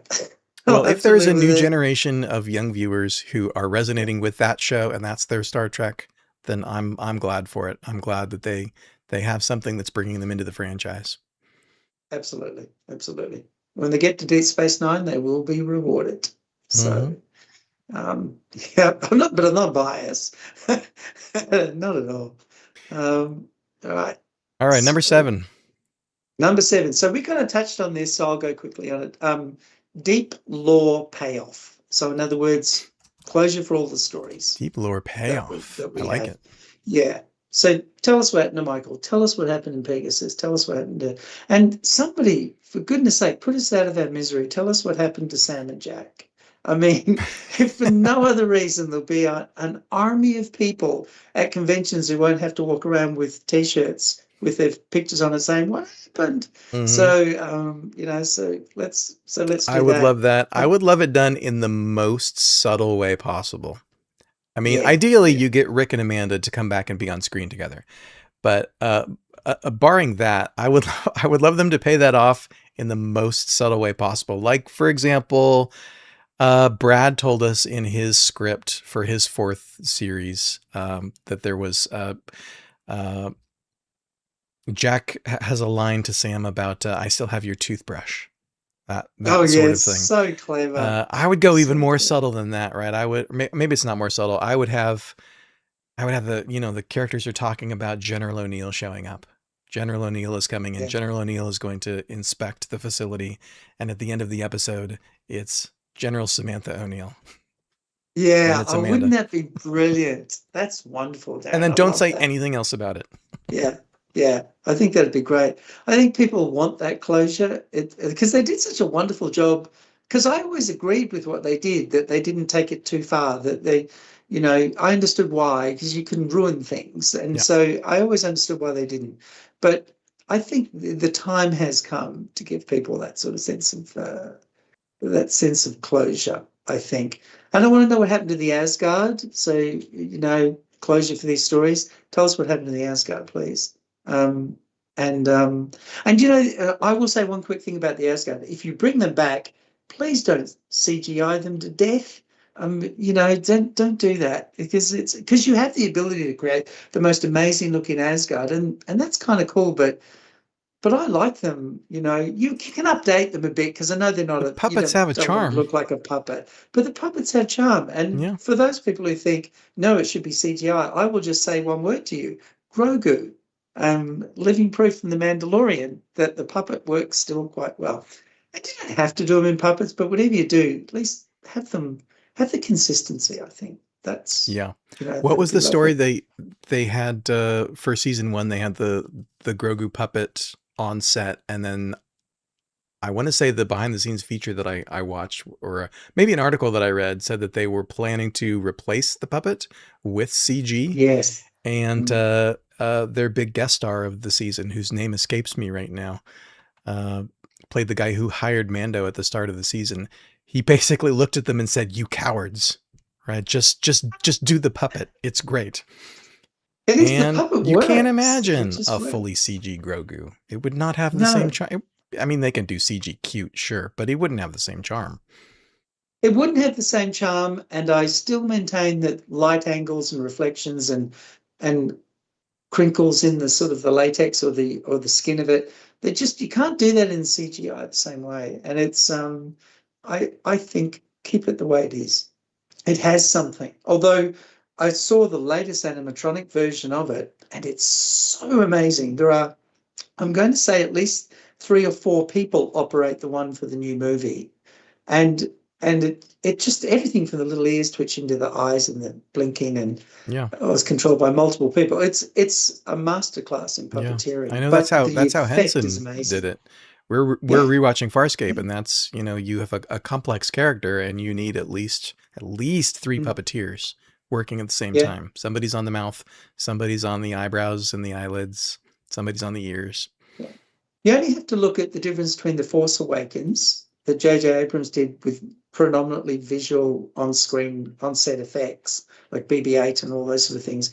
It looks better than some of the stuff that was in the prequel that George did, which was high CGI and Yeah. high VFX and stuff like that. So, I mean, there's a place for it all, of course, but it's, yeah, keep it the same. So that's mine. Deep lore payoff, Good. please. Oh, I Tell love us it. the stories. Ocean Stars asks, what about some of the characters having portable mini Stargates that somehow they can project up to a Oh, larger wow. scale to travel? So you're talking about the golden rings from Sonic. You throw it and it Yeah. becomes a portal. My son and I have been watching Sonic lately. This is an interesting twist on the lore. If there's not, instead of just one Oh, Stargate wow. on Earth and it's tightly under guard, operated by Mm, the governments of Earth, if there's a new breakthrough in Stargate technology and you can have a gate in your pocket. yeah. Oh, that'd be Interesting cool. idea. I would love the news. I'll tell you, I would love, if I was writing a new series, I would have the discovery of a race of aliens that predated the ancients, that were more powerful even than the ancients were, Hmm. and sort of have a new network of Stargates or something that they had done, and make them sort of not aura like, but not necessarily benevolent or decent, and make them sort of a real threat, some enormous mythological threat that you could go out and battle again. But if they want to steal that idea, you can have it at no copyright whatsoever. Yeah. But Jeff has me none figured at all. out. Sons and Shadows cast. Carl Weathers, he's the one who said that. You cowards, do the Yeah. puppet Yes. on The Yeah. Mandalorian. Thank you, Jeff. Well, yeah. Thanks, Jeff. Okay. It's exactly right. Great comments here, guys. Let's move back to our list before we end up with a 4-hour live stream. Where are we at here? Number 7. Yep. My number 7. Let's consult the list. We got Answer Destiny. I think that fans want to see the Destiny crew rescued. Now, again, that in itself is a story that deserves its own screen time with that cast. It's not going to Yep. happen in this show. I would love No. to see a mini series or a movie that maybe is a few years down the road where they get to tell some conclusion to Destiny's story. But I would at least like to some hint that Destiny's crew has been rescued and is not still in their pods out in between galaxies out there. Yeah. Right. A reference Yeah. to, Eli Wallace's is this is Eli Wallace's lab as they're walking past it. Yeah. Just Yeah. that kind of a hint that the It'd be situation, the lovely for status them quo that we to. left off with Yeah. Destiny has changed. Even if they did something like, everyone's sitting around the mess hall. Someone mentions Destiny and they say, well, you know what happened to them, right? And then it flashed back to an entire episode that just told that story at closure. That'd be nice. Something, I always thought that cast, they acted their heart out. I mean, they really did. And I think they deserve that sort of closure. So, yeah, I agree with you.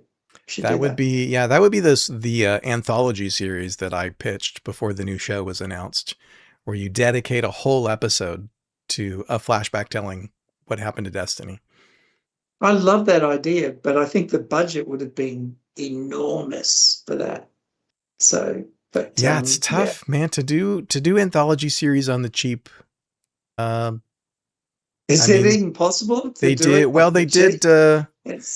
Brad Wright and Jonathan Glasner did The Outer Limits at the Bridge Studios in the early 90s. Oh, yeah. That's through true. Most of the 90s. It overlapped with SG1. It's and probably more possible now. Yeah. Economy of budget and wise spending and using your resources and reusing your puppets. Thor made his debut as a really creepy looking Roswell Gray on The Outer Limits. And then when they used him in season 2 of SG1, they took the puppet and they modified it to make him look nice, not evil, not like he's about to pull your entrails out your ears. The wonderful thing about the Asgard is they've got that very calm little voice, which I think kind of reminds me a little bit of 2001 with Hal. But they always have this sort of monotone, kind of quite soothing voice, which I think gives them people immediately listen to what they're saying because it draws them in, which I thought was really cool. Yeah. All right, my friend, keep it rolling. Number 6. Okay, be in my bonnet time. Modern production, classic tone. So what do I mean? Okay, Starfleet Academy is an amazing production team. If you look visually on screen at what's happening, it's coming through as I guess a quasi television series, if you want to look at it that way, a streaming series. It's amazing visual effects. And so the natural desire to think people appreciate that would be understandable. But in fact, for me, it's too much. I would much rather have less visual effects, but more characters, more action, more characters, more great stories. By all means, you've got a bucket of money here. Go out and get ILM or somebody to do great work for you. But keep to the story. Don't do the prequels to Star Wars, which was all about the visual, I think, and less about the story. Let's get the dialogue right, get the story right. Because in the end, when people rewatch it, that's what they come back for, the story. Some will say to you, oh, that was great. I mean, the story's awesome. You don't often hear them go, oh, the visual effects are good, the story is not worth it. Right. So that's what I think. So, yeah, use the cinematic visuals, but the story's king. Keep the humor, keep the wit, keep the banter, keep the fish out of water moments, which I adored. Yeah. Especially from Richard Dean Anderson, that fish out of water moment, genius. I loved it. You get in that episode Chain Reaction, where I think they blackmailed General Hammond, and Jack and Mayborn went on to find the evidence. There's just so many wonderful comedy moments in there when he shows up at the party. This is Mr. Huss and Mr. Starsky. It's just brilliant. They never took themselves too seriously. It's that kind of dry wit and humor really worked for me. Because I think that's what makes this, that's what I was saying about that original point about keep the identity, is it makes it special. And all the worlds they visit should be tangible. That was the advantage of Vancouver, right? You didn't have a lot of money, but there were real trees. There were real mountains. So it felt very tangible. Yeah. So I think that's a good word for it. So avoid spending too much money, which brings me to my gripe. Okay. Which is J.J. Abrams with The Force Awakens. He had previously done Star Trek. And if you ever watch those films, it's full of lens flares to the camera. There's a reflection off the panel. There's a sunrise coming over the corner of the view screen. There's always something. Yeah, and his signature. When The Force Awakens came along, his wife took him to their home theater and forced him to sit through Star Trek, the movie he made, and said, see these lens flares? Don't do it anymore. It's too much. And he said that's the first time he realized he'd gone overboard with that. And so that's really where I was going with this. No lens flares, please. Just tell the story. Don't use photography that 5 years later gives me migraines Yeah, when I try to style follow it. over substance, right? A Yeah, visual style of a language of filmmaking, a signature like that is nice, is yeah, appropriate, but style over substance. In the case of lens flares, literally flash over substance, yeah, can get yeah. tired. I agree, story's king. This is a great point. And I Mm. also would say, on the other hand, character is king. And I watch some of these Yes, big yes. budget 10 episode seasons of streaming shows, and I feel like by the end of it, I haven't really gotten to know the characters very Mm, well. The story was interesting. The characters were sort of well drawn. I believe that they were three-dimensional people. They were well performed, but I didn't really know them. I mm. didn't have a sort of personal connection that so many of us developed with Sam and Daniel and Jack and Teal'c over the course of all those seasons of, 214 adventures. Yeah.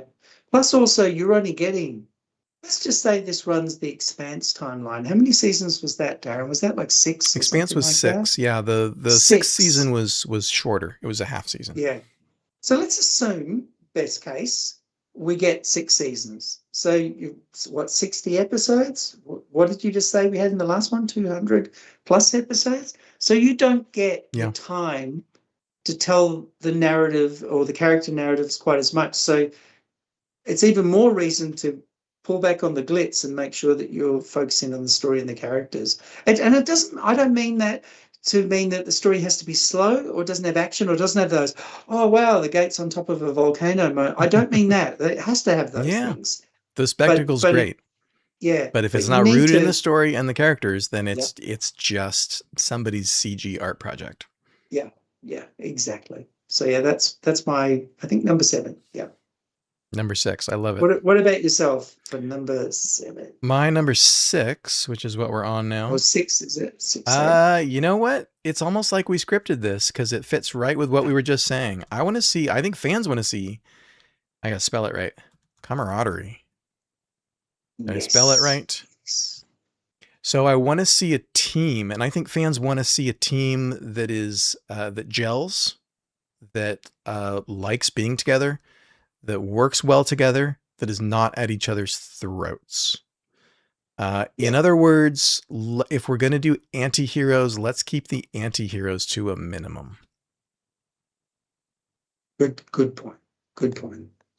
And Yeah, this, I for think me, that's it kind of goes part and parcel with a sense of adventure, a sense of fun, a sort of the lighthearted tone that SG-1 and Atlantis provided, which I think is what Martin's trying to recapture. I don't know for sure. SGU was a different animal. Now, it was a great show, and it was fascinating. Fascinating characters to watch bounce off each other. But I felt like SGU got a lot better in season 2 when the crew started working together. When the whole yeah, mutiny thing was over, the yeah, crew started working together toward a common goal. Even though Rush was still an anti-hero, we kind of had a sense of Rush has his own agenda, but it's not alien to the rest of us. We're sort of all in this mm, boat together, moving toward what the ancients put destiny here for. yeah, yeah. No, that makes perfect sense. I mean, and kudos to Brad, right, for writing such different characters from Atlantis and SG-1. Um, they're not my favorite characters. I like the other two shows better. But then I was more tuning in just from a personal perspective for the entertainment, the spectacle, and the camaraderie, and the humor, and stuff like that. And sort of, I thought SGU was so well done, but also it was much darker. And so, depending on where you are in your own life, maybe you don't need more dark, I think is what a lot of people said to me when they were watching it. But I mean, you can't argue with the results. Still brilliant television. Yeah. So yeah, it really is. I think it's David's. I think it's David Reed's favorite out of the three. I hope I'm not It has mistaken. become so, yeah. He said that. Yeah, It has yeah, become so over yeah, time. yeah. Aged I like a think so. fine wine. Hellcat Yeah. says no lens flares, 90% Dutch angles. Yeah, Dutch angles are interesting in very limited use, but when you see an entire episode where the shot is askew, Yeah. It becomes less fun to watch, I think. I think if you ever seen the Bourne movies, and I think I'm going to say in the third one, maybe the second one, they started doing that sort of handycam pan. I'm going to Yeah. shoot half of the back of your head and then the front of my head across the table from you. And if you go back and watch that now, you need Advil, right? Just to get rid of the headache at the Yeah. end of it, I because mean, they were it's experimenting, right? very But it jarring. feels Yeah, like yeah, after so many years have passed, it kind of feels dated. It feels like a kind of product of feels, its yeah. time. Yeah, I mean, look how amazing the new Battlestar Galactica is, but go back and watch the visuals. Like this sort of jarring zoom in and zoom out. And after a while, you think, wow, what's the cameraman taking here? I mean, it's like really, it's, it's really, This is it's yeah. giving me a headache. Yeah. But This yes, this could just be you and me, old man it shaking could his be. fist at It cloud. could be. It could be. There might be a whole army of people out there going, oh, please. And that's totally fair. Totally fair. Um, but yeah. It comes back to I like the characters and I want to see the expressions on the character's face and I want to see what they're saying. And like half their face cut off in frame. I'm just thinking, Yeah. why'd you go to film school? So yeah, that's Reckless my opinion. says on Reckless wish list is no more destroying the ancient tech right after it's been discovered. For example, the Aurora, the Yeah, Orion. great. We keep finding all these warships that lasted for 10,000 years, and as soon as the humans get their hands on them, they're not going to make it through the episode. No. Well, we lost the GateWorld mothership, remember? I think in season 6 or so of SG1. O'Neill finally got his stolen Well, mothership, yeah, and we then finally got a Hatak we from Cronus in Double yeah, Jeopardy. That didn't last for yeah. very long. No, we didn't look after it very well. It was destroyed pretty quick. But I mean, it was still spectacular while we had Yeah. it. Indeed. There were replicators So involved, extenuating circumstances. there were. Uh, they often amaze me, those shows, because they've got the crystals, right? And everything is powered by crystals. And I don't know whether you had the opportunity to see this the other day, but I think Microsoft published its latest paper on storing digital information on crystals. Oh, I And heard. Yeah, I saw some it's headlines about it. astounding. Yeah, it's That astounding. it's becoming a reality. A little crystal Yeah, you can keep in your pocket instead of a thumb drive. and it's got so much information on it, and it's you just think, well, it just looks like a piece of glass, and of course, it's so cleverly done. Um, it's so you look at that and think, oh, what's a crystal going to do? And now, look what's happening. So you never know. Yeah. Hey, if you're watching this from the future and you have this technology, we are very Yes, excited about it. yes, yeah. Raj Luthra So, asks, do you want to see other recognizable actors in the new series? For example, I'm thinking Nathan Fillion, Seth MacFarlane, Michelle Yeoh, or I'll add to this people who haven't done science fiction yet, right? Robert Carlyle was kind of a yeah. big get for SGU because he hadn't done sci-fi before. He hadn't done much television before. What do you think? Kind of bigger name actors? Well, here's the well, I mean, and Robert was brilliant, right? He's such an amazing actor. You really believed he was that character. Here's the problem when you have big names that are established. It's difficult and expensive to get them. And then I always think of the Jane Seymour appearance in the old Battlestar Galactica. Even then, she was quite a popular name. And so she didn't last very long in the series because they couldn't afford to pay her that much. And her schedule just wouldn't accommodate it, right, for episodic television of the day. So it's kind of challenging, right? It's nice to have cameos, but then it's difficult to get people back. And it's also Yeah, nice to give new actors who haven't had an identity before an yeah. opportunity. So I don't know. It's Or kind of nice Lou to, Diamond Phillips. I was pleasantly yeah, surprised that we got him as much as we did. That he's in as many yeah, episodes as he is as Colonel Telford. yeah. I'd love to see I, those sort of recurring characters played by bigger name actors. But on the main cast, yeah, I want to see a fresh group of new yeah. actors. Well, I think I've got a point coming up about it, so I won't talk about it. But characters and original characters are super super important. Yeah, Okay, definitely. we're on number 5. Number 5, a compelling antagonist. So, Okay, we talked about this. Compelling yep, antagonist. yep, compelling Do antagonist. you want the show's antagonist to be a straight up villain like the Wraith? Or Um, would you be happy with an antagonist that is a little more ambiguous? I would be happy with it a little more ambiguous. I think whatever they do, it just can't be Goal 2.0. It has to be, something fresher, but it has to have, it's that big. What's the identity of Stargate? Well, it has to have mythology behind it, wherever this thing comes from, a bit like Merlin or the Knights of the Round Table. It had some mythology to back it up, because that makes it feel like it's real or that it could happen. And I think that's super powerful and philosophically unsettling, something like that. Maybe, I don't know, but it has to. Whatever it is, it should evolve in the narrative over the season, so you don't know everything right away about them. Right? That's that wonderful Deep Space Nine where you had the Jem'Hadar and the Founders and there was multi layers to the villain. It was interesting that it just wasn't one villain. You could almost choose your favorite out of the hierarchy of three that was the Dominion. So something Yeah, like that'd exactly. be cool. Yeah. Yeah. Whatever it And is, it gives though, you I a want. chance to, I'm sorry to interrupt. It just, Yeah. it gives you a chance to tell more stories Yeah. that go into more depth, right? So you can do a story where suddenly the Jem'Hadar are sympathetic, at least in this Yeah. context. Yeah. I think whatever it is, it has to feel the David and Goliath moment. It has to feel like, oh man, it's just us up against this giant group of system lords, or it has to be. Anubis was like that, where it had half ancient tech and you had Goa'uld tech, and you were up against it, right? You would have the little slingshot against this massive enemy, and you were trying to defeat it, because then you buy the audience in on your side. You're the little guy out there sort of pitching against the stick against the big assailant. So I think in some ways and there should be a lot of high stakes with it as well.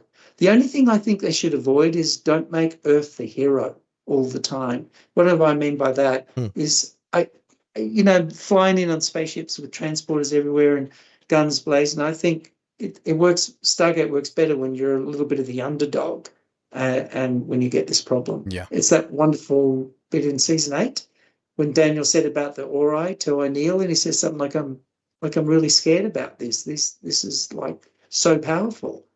And then he said, well, let's go and get some cake because I'm hungry. So, but I thought, yeah, that's because the Wraith always made me feel like that. They just suck the life out of you. That's a really compelling villain. Um, but yeah, I think you're right. A little bit ambiguous as well. So whatever it is, a big new compelling bad guy. Good. Gee, I'd love to know what Brad's one was, though. Like, I'm Yeah. really curious about it. Maybe it's, I Because mean, he's involved in the show. So maybe if it's not integrated, then maybe it comes back around. yeah, yeah. I mean, I would say, and people may disagree with me out there, that the Borg saved Star Trek: The Next Generation. Hmm. It gave it. I mean, it was a good show, but once it had a villain, it set it up with its own identity, a bit like sort of the Daleks were in Doctor Who and things like that. You just generate that ambience about the show, I Yeah. think. So Yeah. that's mine. Hannah Kay agrees. The villain can be sympathetic. Yeah. Yeah. Some great science fiction storytelling happens when right. This is part of the way that sci-fi explores humanity is you learn to sympathize with your enemy, and suddenly your Yeah. enemy is not your enemy, right? Enemy mine Yeah. is the classic story. Oh yeah. Great example. And I think if we have the replicators, because I've got a soft spot for the replicators, I really like them. I would love to see them back as the insect sort of things they were before. Because I mean, it was cool to have them as humanoids in Atlantis, but I just adore these thousands of little replicators running down the walls, consuming things. And again, it felt like there was this massive thing you couldn't easily overcome because there was thousands of these things running everywhere. Um, and they made that great little noise that they used to make going down Like click, click, the click. hallway. Yeah. Yeah, that almost, and it fed into that primordial sort of dislike that a lot of people have for lots of insects, or being covered in ants or something like that, and it was clever the way it sort of tapped into that. So yeah, Yeah. something like that. That's great. It's a great point. And it makes me think about some of the villains that Stargate has done. I mean, what I'm getting from a compelling antagonist from you is not just the Gould or the Wraith, but bigger. but more powerful. Yes. Yeah. Right. So I think one of the interesting observations that I've seen fans make when they watch SGU, now there's a bit of a time gap from the Lucian Alliance at the end of Stargate SG-1 and the Lucian Alliance at the start of Stargate Universe. Mm. Clearly they have their act together a little bit better. They're less bumbling idiots. And they seem to have better tech. So like the Yeah. question is asked, how can this group of thugs flying around in recovered Hattaks stand up against the Hammond with its Asgard beam weapons and shields? That could be a conversation. There's some interesting kind of story beats that I think help explain the way that the battle went in Air, Mm. the universe premiere. But it's interesting to look at the Lucian Alliance. The Lucian Alliance, when they came back in SGU, it was like, well, it's the Lucian Alliance again, but now they're stronger. Now they're better. Yeah. Yeah. Not that there's anything wrong with reusing that antagonist, but it's sort of out of nowhere that suddenly that they were a legitimate threat and not a bunch of, jokers who were Yeah. scooping up Gould tech and ships. Do you have a favorite antagonist from SG-1, for example? I'm just curious. Is it Aside like, from the System Lords? yeah, I mean, because obviously they were the main one, but like, were they your favorite necessarily, or? Yeah, the System Lords were. I'm OG, the System Lords, Yeah. and then the Replicators. Um, I liked what they did with Anubis, right? Somebody asked about building up a major villain here. Raj Luthra asks, do you think there should be more build up of major villains similar to what they did with Anubis?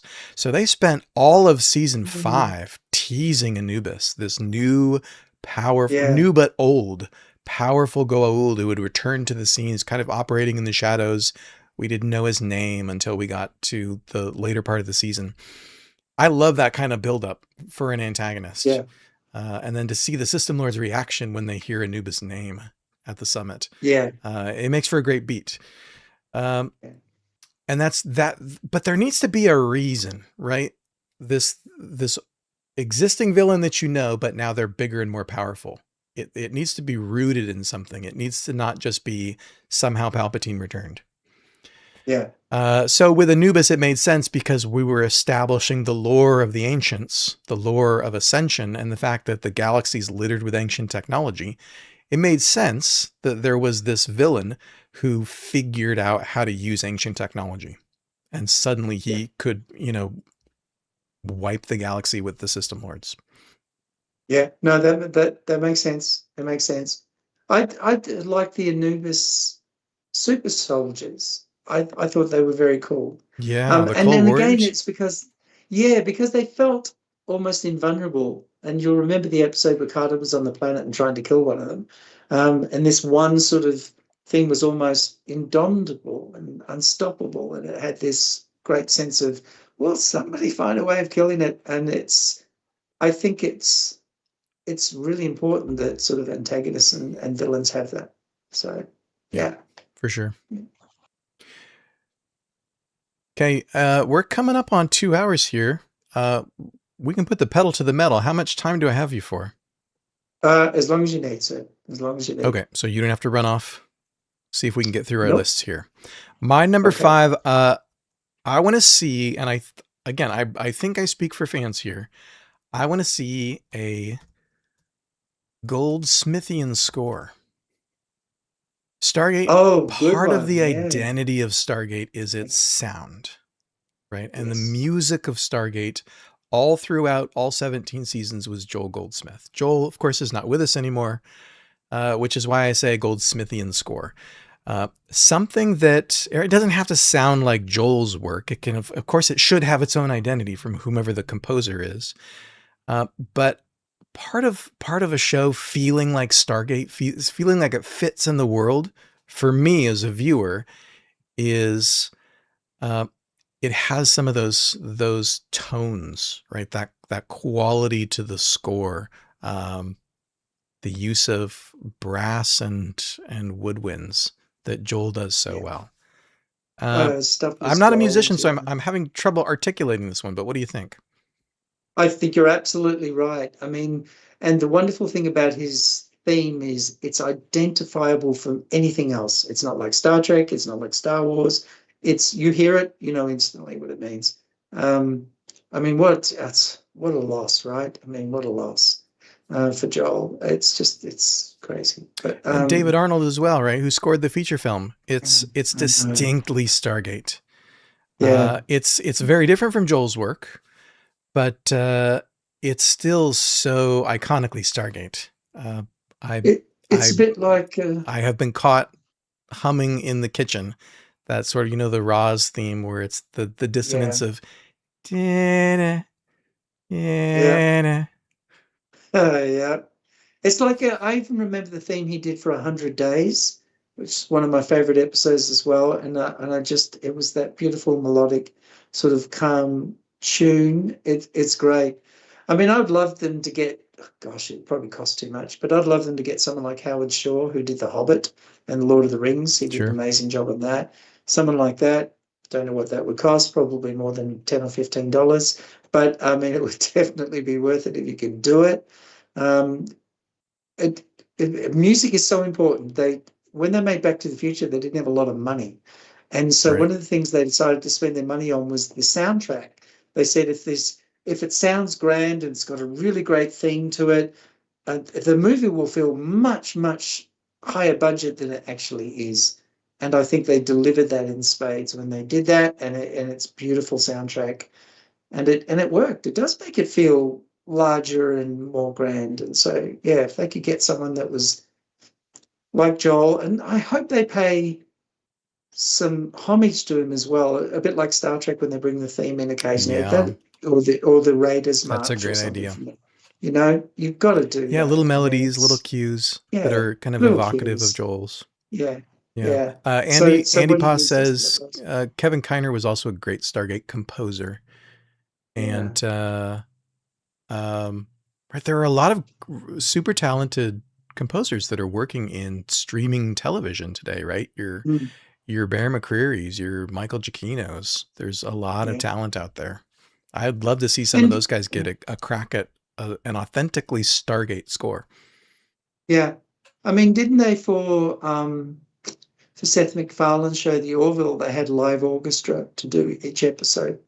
It wouldn't That's something surprise he me. really believes in. It sure They even do sounds like that it. for Family Guy amazingly and stuff like that, which is rare in Hollywood today to get, especially for television. And I think it really pays off. I think it gives it something. So, yeah, hopefully they'll do that. It's a great point, Darren. Well, I did not thought of that. That's cool.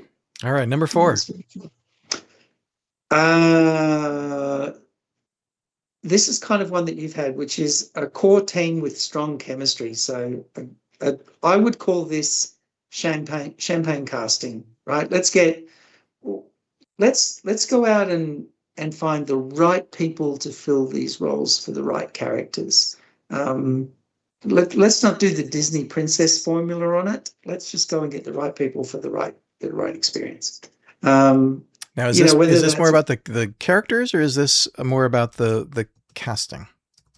I think maybe a bit of both, right? Because when you look at Michael and Amanda and Rick and stuff, the the power is in the chemistry that comes together. And that's really, I mean, to the casting agents, you've really got to tip your hat because that's champagne casting. Whoever they were from different walks of life, they just worked as a group of Yeah. friends. And that comes through. I do not think you can hide that on the screen. I think it comes through in the body language, it comes through in the subtle hug or the shoulder tap or whatever it is, but the chemistry comes through. So And when they I like think being that's together, important. right? Being a great Yeah, performer, of course, the show needs great performers, but yeah. when you like spending 14 hours on set with these people, I think it informs the performances. It certainly does. And they'll need and it should have, somebody said to me, well, it doesn't necessarily have to have a team because it might be a very different, fresh take. Okay. But going back to that, keep the identity of Stargate. If there is a team, we should have an alien on there of some sort, a bit like the role Tilk. See, the wonderful thing about Tilk is you can play off against Pinocchio, right? Because he's not someone who understands your mannerisms or your euphemisms or your sense of humor. So it's it's that ability when, that wonderful line when they disobeyed Hammond, the SG team, and I think in upgrades, and they came back through the gate. And he said, well, we all disobeyed your order. And Tilk just went, I have nothing to apologize for. I did not disobey the orders. And it's that beautiful delivery because he's not of this planet. And so you can get away with that sense of humor and stuff like that. So once you kill Pinocchio, you make life difficult for yourself. You can't tell the alien story anymore.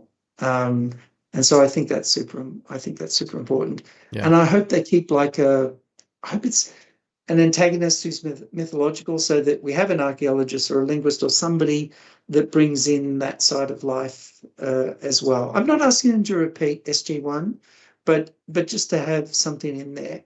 And like they did a wonderful job with Joe Flanagan's character. It was kind of a little bit O'Neillish, but it wasn't. It was his own take on it. And so I think that was really cool as well. He had a sense of humor as well, but he was different. So I think whoever that is, those are the sort of things that are important. As long as it's heroic and it's got humor and it's got adventure and it tells good stories, I think you can't help but being successful, as long as you've got those things. And I think that's where people like Martin Guerra are going to be champagned for this, because that was their bread and butter. And more importantly, that's what he started out on. So his first memory, you think back your own career, you remember most of the things you learned when you were first starting out, in terms, because you're learning so much new at that time. And I think that's where we're lucky to have him and others, because it's in their DNA now. So it's a lot of pressure on them. I'm not sure I'd want his job. I would like his job, but I wouldn't like his job at the same time. It's a lot of pressure. Yeah, so, it's a tough gig. Yeah. What about yourself? My number 4 is going to be, I think fans want cameos to some degree, right? I am on the record saying I don't think that the new cast is going to be anybody that we have seen before on the previous shows. I don't think that Amanda's going to be a main cast member. I don't think that Flanagan's going to be a main cast member. But I want to see those characters again. So presuming that we are set in the present day in the Milky Way galaxy on Earth or with some connection to Earth, there's every story opportunity for those actors to come back for a guest appearance. And that's all I want. I want cameos. I want General Carter to show up. Yeah, I think everyone does. I think, there's this awful expression about passing the baton. I can't stand it. And they used to use it a lot in Star Trek Generations when Kirk sort of passed away, and then it was Picard. And I just thought, you know what? Do you really need to do that? Can't you just have that character show up as a cameo with a meaningful narrative connected to them, a reason for them being there? Yeah, a reason to be there. That's an important part of this, right? Yeah. Not just cameo for the sake of giving fans their member berries, but something that serves the story.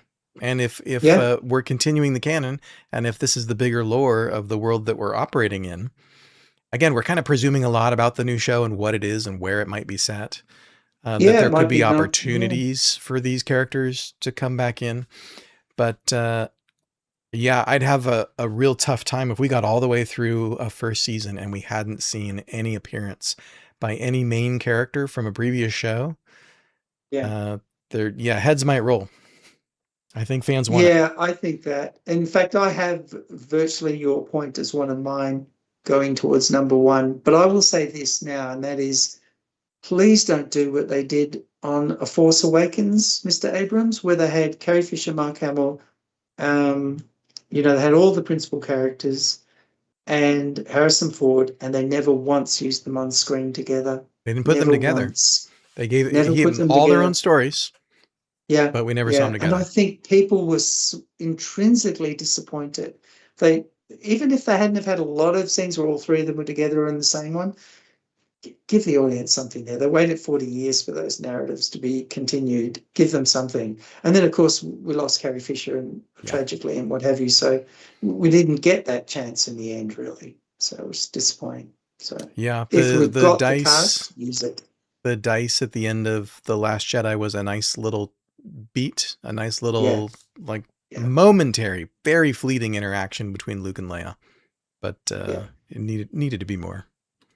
It needs to be more, and I think we're fortunate enough, and you know, hopefully we'll continue to be fortunate enough to have these actors and casts around for a long time to come. Yeah. And since we are so fortunate, don't waste it. You know, if Don't we're going to waste tell it. a Yeah. Take story, advantage. The don't time's waste it. here. The actors are available. Time's here. That's not always going to be the Yeah. case. It's not always going to be the case. Some actors retire, of course, naturally and just don't want to do it anymore, etc., etc. So, but if we do have the option to do it, I agree with you. It's a great point, cameos, but cameos with a narrative, I think. So, yeah. Yeah. Yeah. It's an outstanding question as to whether or not they're going to be able to get Richard Dean Anderson back on screen, because of course he's retired. He's well into his 70s. He might just not Yeah. want to do it, He regardless has of the said he wanted paycheck. to, And this though. this I mean, he would do it for Brad, sure, and the fact that Martin is doing the show and Brad is a producer might be enough to get Rick back. Mm, But it's got to mean something. Hopefully, it's not yeah. just a passing. I mean, a cameo is a cameo. Jack is not going to be commanding a team through the gate No, at the age of 78. no. But I would love to see him again. I just feel like this show, this might be our last opportunity to see him again, because the show's going to come out. Amazon's going to figure out what to do next. Does this get a second season? Do we put another show into production? Do we put a movie into production alongside season 2? This might be our last chance to get Jack Yeah. O'Neill. And you know, the rich tapestry of narrative behind all of those principal characters means that, you know, you could have a story where something happens, some villain returns, and they need to find O'Neill because he knows something about that villain from his experience in the past. So his character being brought into that story makes some sense. It's that Space Cowboys moment with Clint Eastwood. They built the satellites 40 years ago. No one knew how they operated. They needed to go find them and bring them back to help. And so it was a meaningful reason for the character to be there in the first place. So, yeah, here's something like that. Yeah, it's a good one. Okay, we have arrived at the top 3 things on our Yes. wish lists that Stargate fans want from the new show. What's your number 3? Make the Gate the Star is my third one, which is I um, like that. the whole point of Stargate is the gate. And so while I don't expect every episode to be about the gate, and the gate facilitates the narrative, right? But some of the great stories were about the Stargate. 100 days, the Stargate got buried. 48 hours, Tilk was trapped in the Stargate buffer. And there was some, you know, the gate formed an important premise in what Yeah. narrative, what story was being told. And so I think it's really important that we have it. I'd love them to do this. Look, maybe they won't have the desire, but if you can have a practical gate as well, like when you're filming outdoors, when you're on location, build a reasonably good look facsimile gate. Don't do it with CGI, because Atlantis did that. And in the end, it never felt like they were connected on a planet to a gate. If you go back and watch that series, the gate is it's always in the distance. It's always fleeting. It's always, you know, you never see people very often running close to it or standing next to it because it isn't there. Yeah. And so I think make it practical gate mission. And the whole point of this show is that that's the premise for the adventure, that the gate can take you anywhere. So I think this is one of the things I loved about the original SG-1. You didn't just have a spaceship to just pluck you up. 100 Days is a good example of that again, right? They didn't have a ship to help them. So the gate's really the premise here, right? It tells all the stories. So I think so bring back the gate, that sort of sense of, if I step through this, what am I going to get on the other side? And that, I think, to me, is part of the allure of what they do. That's what makes the franchise distinct from Yeah. every other piece Yeah. of science fiction. There is a puddle. Yeah. We're going to go through it. Yeah. We're going to see what's on the other Yeah. side. I agree Yeah. 1,000%. And this is, I mean, back in the day, it was one of my critiques of SGU was that for large stretches of seasons, the Stargate was almost incidental. It Yeah. almost didn't need to be there. But you're naming some of my favorite episodes of the franchise are the ones where the Stargate is required for the story.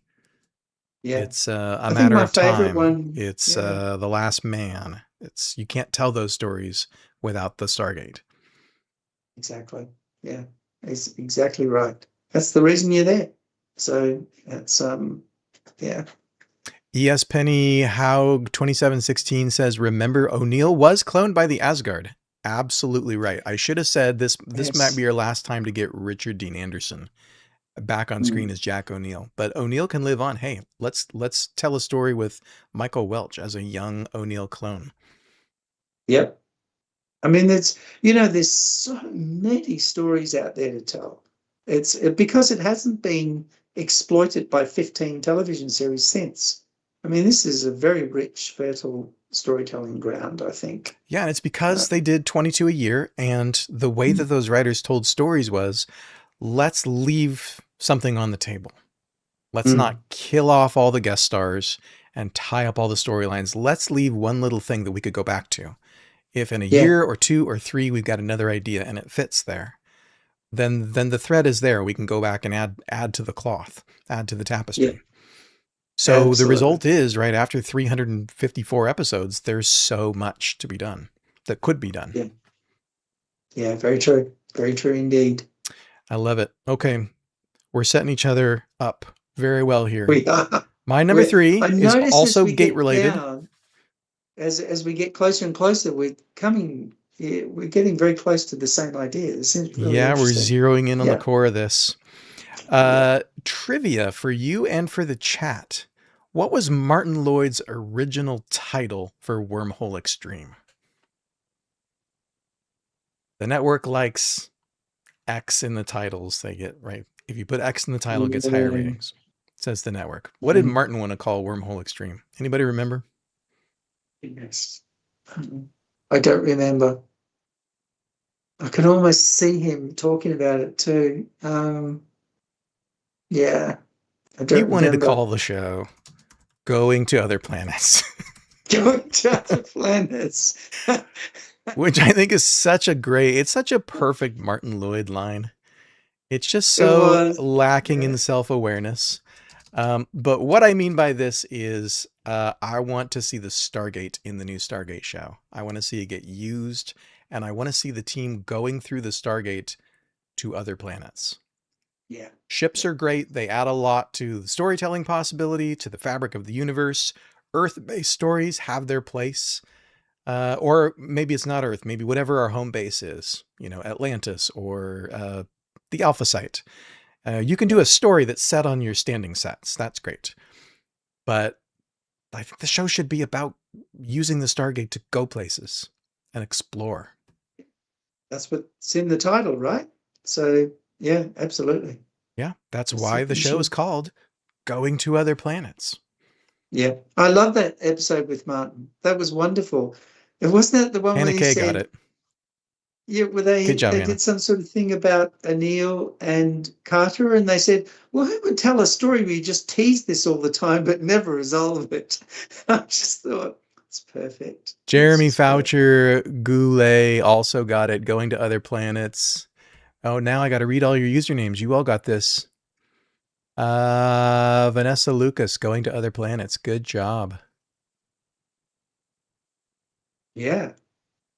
Well done, everyone. Wow. That's the trivia team you want. I love it. Yeah. Ooh, we could do trivia here on a live stream. That'd be fun. That's what we need on the cruise. We need a team like that just can remember that sort of detail. That's what we need. Okay, number 2. Are you ready? Yep. So my number 2 you've already touched on, Okay. hence our convergence, and that's bring back familiar faces. So the only thing I think I would add new to that is, well, no, I think we've covered most of it, but it just we've got to have the cameos, right? But it's got to be meaningful, and we're Got to be fortunate to have meaningful. those folks around, so don't waste it. Bring them in. Let them tell stories. You've only got 10 episodes, so I kind of feel a bit of sympathy for the team because that's a lot to squeeze into 10 hours of television. But you know what?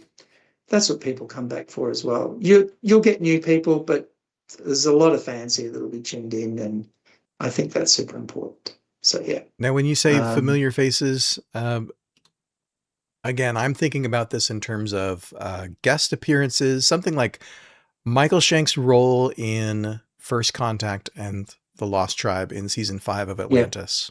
What he was the yeah, centerpiece of the story in a lot of respects, but we're not talking about a main cast member, right? We're not talking Yeah. about casting a familiar face as a main cast member. Well, I was What do you think? into not as a regular cast member, but I would like. Here's a great example of the story. Some artifact is found that's a real problem, and it turns out Daniel found out what it was, found out how dangerous it was, and hid it, and hid the second part of it or something. And so his character needs to be meaningfully brought up back to tell that part of the narrative. So that's the sort of thing I mean. Um, tell something where the characters have some point of bringing them back, and I just want them to avoid the Luke Skywalker moment in The Last Jedi, where the problem I had with that, because I'm a huge Star Wars fan, the problem I had was in The Force Awakens is the character of Han Solo and the character of Luke Skywalker both ran away from the problem, which I just didn't think fitted their character at all. So they were the one that attacked the Death Star. They were the one that showed up at the last minute and blew up the TIE fighter when he could have ran away and didn't.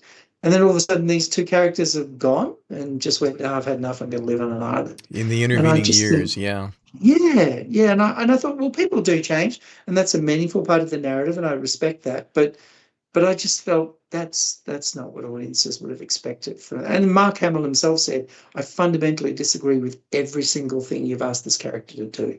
And I think that must have been heartbreaking for him to make that admission. Yeah. When he's been the custodian of this character from a physical embodiment point of view for 40 years or something. So I think whatever you do, bring back the characters as they were, and not as there's a thing in Hollywood which I don't particularly like, where characters who have gotten older in stories are somehow defective or have a problem or have become an alcoholic or have done this or have done that, and somehow need to be redeemed. And I think, why does that always have to happen? So if the character's getting older, it doesn't mean they're necessarily flawed or fractured. And so that's just my 2 cents worth. Others may disagree. So, but I think that's, but bring them back, whatever, strategically. Yeah, strategically and for the right story. Yeah, for the right story. It has to make sense.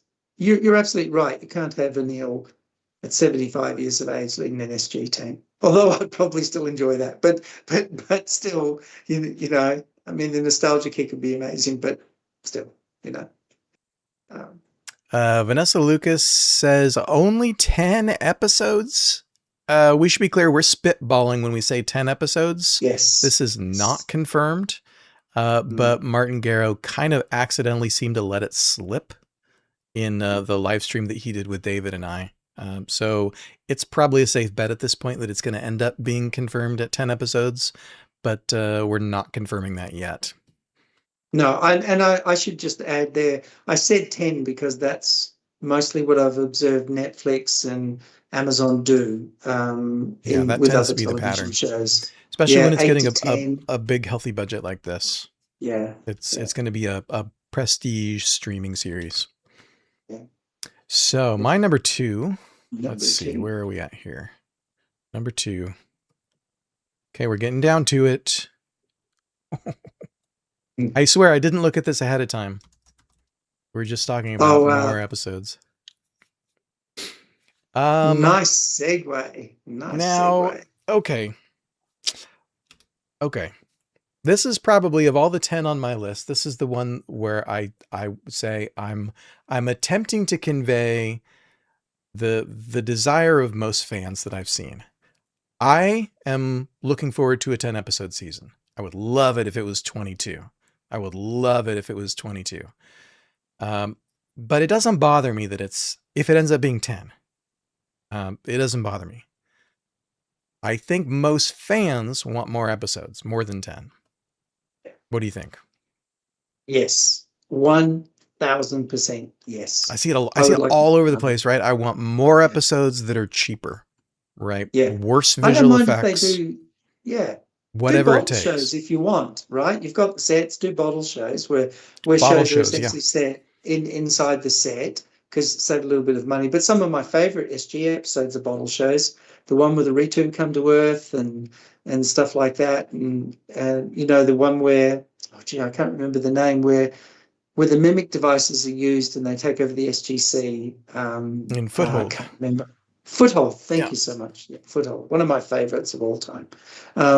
So Necessity is the yeah, mother of invention. yeah, You yeah, got a heck 20 yeah, episode order from the network. You gotta put out 20 stories with the resources that you have. And that's not yeah. the situation for the new show. No. So I think there is, when a show is this popular and it hasn't been on the air for 15 years, you can afford to spend an extra couple of nickels on this. I think that's a good bet. I look at what was spent on the Rings of Power and think, gee, I think if you spent that on Stargate, we could get, what was it Brad Wright said? I could do like 300 episodes on that budget. Mm-hmm. So, I think it's a great number. It's a great number too. It really is. More episodes. Let me do a Yes. poll in chat. Keep talking while I'm going to write this poll and see what you Yeah. guys think about the episode count. I think, that I kind of get the 22 episodes is a lot. The actors are on 18 hours a day often. It's a long year. By the time you get to the end of it, people are physically, mentally tired. That's a lot of script to memorize and get through. So I get it. I get why, we don't necessarily have 20 episode season arcs anymore. But you also lose a lot. Because even in the worst of storytelling, or the least popular episodes, you still get something that you didn't have before, an expansion of the narrative. So could they do 15? Can we sort of maybe just say that? Let's do 15. And then I feel you have time to tell much more of a story. That's my biggest criticism of The Mandalorian, which I really love, is that it's over in 8 episodes. And some of the episodes are 35 minutes. Yeah. So they're not even a full hour. That's the And other one of side of them, what I we were think I talking clocked about at earlier, 25. right? Where you could have Yeah, hour-long episodes. There are yeah, also streaming shows I watch where there's a 35-minute episode now and then. yeah, yeah. It's and sometimes I think, wow, that's a lot. I mean, I'm pretty sure I saw an episode of The Mandalorian that was, I'm going to say it was 25 minutes. Someone in the chat can maybe correct me if they're familiar, but You know? I was pretty sure it was like that short, certainly 30 minutes. Yeah, there's I a think show we're that only I've watched getting, recently, like no, Percy Jackson or something, had more than one episode that was under 40 minutes. yeah, yeah. And when you're waiting 3 years to get a season of this, or in our case, like 17, by the time this hits the airwaves, um, yeah, can we get like 15? And I also think, but you've built the sets, you've got the cast, you've got like, how much more money can it be to just do those extra few episodes? You've already built the sets. So the Yeah. hard bit So in production terms of costs capital are expenditure. right. Production costs are kind of all over the place. You need a certain number of visual effects for Mm, an episode that costs money. Uh, the number of days that you shoot, I suppose, would be a large percentage of the budget, right? So if yeah, you've got a 50-minute episode that you can film over the course of a month, 4 to 6 weeks, maybe, that's yeah, kind of feature film level time, and everybody's got to get paid, and all the facilities have to yeah. get paid for. When you take that much time to film an episode versus SG1 in Atlantis filmed in, I believe, 8 days for an episode. Wow, Often overlapping, of course. that's a lot. More than That's a one lot episode, of more than one dialogue. unit shooting at the Yeah. same time. Can you imagine if you're a principal filming that? You wouldn't know which story you're in. You'd show up, you'd do your page of dialogue, It's tough, because yeah. they're doing two at once or something. It's a lot Yeah, this morning we're to on do. the Daedalus shooting the season finale, and then I'm gonna go over here and I got a guest spot on SG1, and we're in this completely different situation. Yeah, that's a real mental shift, isn't it? Because you tend to think of this being filmed in a synchronous sort of linear way where we're telling the story. I often see that when I look at Hollywood films and they say, well, yeah, we filmed the finale. That was the first scene we filmed. I Hmm. think that must feel so strange. Yeah, when they're filming 10 episodes basically all at the same time. It's the mini Yeah, series. yeah. Uh, it's productions all over the place. I can't It's a imagine weird what thing. it's We like to be call an it, actor in that situation. yeah, we call this a television series, but in the old days, Darren, you and I would have called this a mini series. Right. You're absolutely right. 10 episodes would have Yeah. been a miniseries or Jenny something. Stiven made that point. It was, I thought, really insightful. It's kind of the rebirth. Streaming is kind of the rebirth of the miniseries model, which, Yeah, I was a kid when V came out in the 80s, and that was appointment television. To just yeah. every night, it's what were they? Either an hour or 2 hours. They might have been like 2 hour movies every night of the week, and it was all that we talked about at school. And it ends up being like a 10 episode story, a 10 hour story. Yeah, That's doled out over a short period of time. That's basically what streaming is now. yeah. I mean, the model's very different, isn't it? I have to keep bringing myself back to that. It's not network television. It's not the family necessarily gathering around the television every Yep. Friday night. It's being consumed in a different way, Yep. and it's being financed in a different way. I mean, I don't For know. sure. Maybe you can explain this to me, but I watched an episode of Star Trek: Strange New Worlds. I counted 16 executive producers on the opening credits. Wow. 16. I That's thought, excessive. what's going on here? I mean, how many executive producers do we need? What are they doing? It's just, Right, there's it's, lots of different kinds of executive producers, right? So there's the showrunner, or in some cases, showrunners plural. There's like Richard Dean Anderson had an executive producer credit on Stargate SG-1. oh, yeah. He and his production partner, Michael Greenberg, they had executive producer credits, and they were there in a different role, right? Rick is the star, sort of had script supervision, etc. And then you've got network executives sometimes get executive producer credits, or folks from the production studio who Um, are not right. They don't have an office at the Bridge Studios. They don't. That is not their main workplace. But they might offer notes on scripts or on dailies every now yeah, and then, and they'll get an executive producer credit.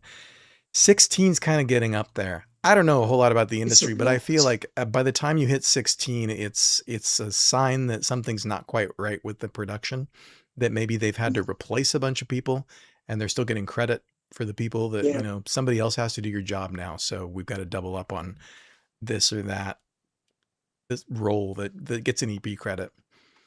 yeah. It feels like it's at that point, it's a committee. When it gets to that many executive producers in a row, I think, wow, that's a lot. But yeah, Judith Remke yeah, says, I'm sad it's 10, but I'm just happy it's back. It would help if the episodes were good longer. point. And I feel the same way. If the episodes are longer, again, as long as it's not wasted time, as long as it's Mm, not a 42-minute script that is in a 60-minute bag, that just feels like it's inefficient storytelling. Um, I, I'm I think it's kind of a silver lining to a shorter episode count to have longer episodes. Right? Game of yeah. Thrones did some very short seasons, especially towards the end. Whatever you thought about the ending, uh, those episodes were an hour long. Mm, So you get a 6 episode season with episodes that are an hour or an hour and a quarter, and suddenly, really, it's a 10 episode season. It's just yeah. the credits come at different intervals. I wonder how many episodes, like if you think about the 10 episodes in the season, assuming that's what we get, what is success? Is it 7 great episodes out of the 10? Does that make the series a success and hence Hmm. automatically renewed? Or Hmm. is it has to be 10 out of 10 because there's only 10 and not 20? I wonder That's a what that great is. question. That's Yeah. a great. How do we measure the success? I mean, I know how Amazon's going to measure the success based on the metrics and the eyeballs and the Mm, subscriptions. How are fans going to measure the success of this show? Because yeah. it's especially if it ends up being serialized. If it's a Yeah. 10-part story instead of Mm, episodic, and 7 out of 10 are good, 8 out of 10 are good. Um, with a 22 episode season, hey, I didn't love every episode of Stargate SG-1. yeah, it's fine. That's the way it goes. The writers did not love every episode of Stargate SG-1. It's always fun for me to listen to the writers kind of reflect on the episodes that didn't turn out the way they wanted them to, or they thought were ill-conceived from the beginning. But if this is a 10 installment story, then measuring its success is different. than Yeah. if it was Yeah. episodic, right? Then it's Yeah. not, well, are 7 out of 10 good? It's, you got to kind of take a look at the whole thing. And even if it has its ups and downs, was this a story that was worth investing in? Yeah. And it's a different sort of metric, right? Because the studio might look at it and go, well, it got 70%, and so we got hence this many clicks and this many dollars for advertising revenue. But if it's a huge hit with fan base, if it's 10 out of 10 for the fan base, the longevity of keeping this franchise going for them is much greater. So it's not immediately tangible, like I got this many clicks and this many revenue dollars, but it's much more indicative of how successful it's going to be in the future for you. So the thing I often wonder about is, it's that Seinfeld story, right? Where the first couple of episodes didn't even rate at all. Virtually no one watched them. They just kept making them. And eventually it became the biggest sitcom of all time. Yeah. So people need time to find it and understand it and watch it. And so this philosophy that, well, it wasn't an instant hit right off the bat, to me is flawed, because if you're going to make this, there's a certain amount of investment that you're putting into this. Well, investment intrinsically means that you're taking a risk on something. And sometimes that requires a little bit of time to see Yeah. It's got to have what's time to cook. returned. It's got to have time to cook. And sometimes they don't do that. But I will say just this on it, Strange New Worlds, 10 episodes, I think, in the season. There was a couple of, in my opinion, very poor stories in there in season 3, several poor stories. And I thought, you've only got 10. Don't waste them. Don't put the puppets in. It's, it has a full episode. Just don't maybe do the musical the whole episode. It's just, like, you've only got a little bit. You can't afford to take too many risks. What I appreciate about Strange New Worlds is that show takes big swings, and it's hit some home runs. And then, as you said, in season 3, it also whiffed a lot for various reasons. It's a show that must have a huge budget on hair gel, I feel, for the captain. His hair's almost vertical. That's where the money goes. The visual effects and the gel. And the gel. Jeremy Foucher Goulet, I'm afraid of the constraints from 10 episodes only, forcing a single serialized story arc. Foothill Climber says we definitely want more than 10 episodes. If they need to start with 10 and learn their lesson and expand it, I could be okay with that. That's an interesting point. I can't think of any shows that started with a lower episode count and then went higher in subsequent seasons. Yeah. It's a really good point. Says, I'm okay with 10, especially because assuming that they're 1 hour, that would be a little over 14 TV episodes. I think getting season 2 within a year is more important for the fan base. That's a great point. When is season 2 coming? I suggested earlier in the stream that I suspect, based on the pattern that we're seeing from some of these streaming series, I think there's a pretty good chance that Amazon greenlights a season 2 before season 1 is premiered. It's because the question is, you got to keep the production running. The production time on these episodes is quite high, quite long. So I think if you greenlight a season 2 and keep the crew working, then we don't have to wait 2 years between seasons. Yeah. And I think you're right. We saw that with Starfleet Academy, right? They've already finished the 2nd season. Doctor Who did that as well. And Strange New Worlds for the first one. We haven't seen season 4 yet. They just wrapped on season 5. Yeah. So I think they have no choice, because, of course, one of David's big bugbears, I think, was that it takes forever to do another season. So, and I think what you're saying there addresses it. They will just greenlight the 2nd season in anticipation of the 1st season being. Yeah. Absolutely. Lockwatcher says, thank you, Martin and Darren. This was so fun tonight. Thank you, Lockwatcher. Glad you're here. Thanks for being here. Thanks, everybody, especially if you are not in the Americas. If you are in Europe or elsewhere, you are up very late with us. Thank you. We appreciate it. We sure do. It's been a lot of fun. This is a great list, Martin. And we had some overlap, right? Talking about familiar faces returning and using the Stargate for a Stargate show. But I'm really interested to hear what your number 1 wish list item is. Right. Number 1 is respect the legacy.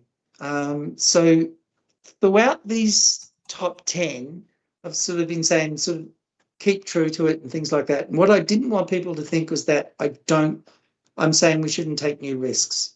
I think we should. I think we should tell new stories. That's what this is about. New characters, I have no problem with it. I think this is going to be super exciting. But just remember the legacy.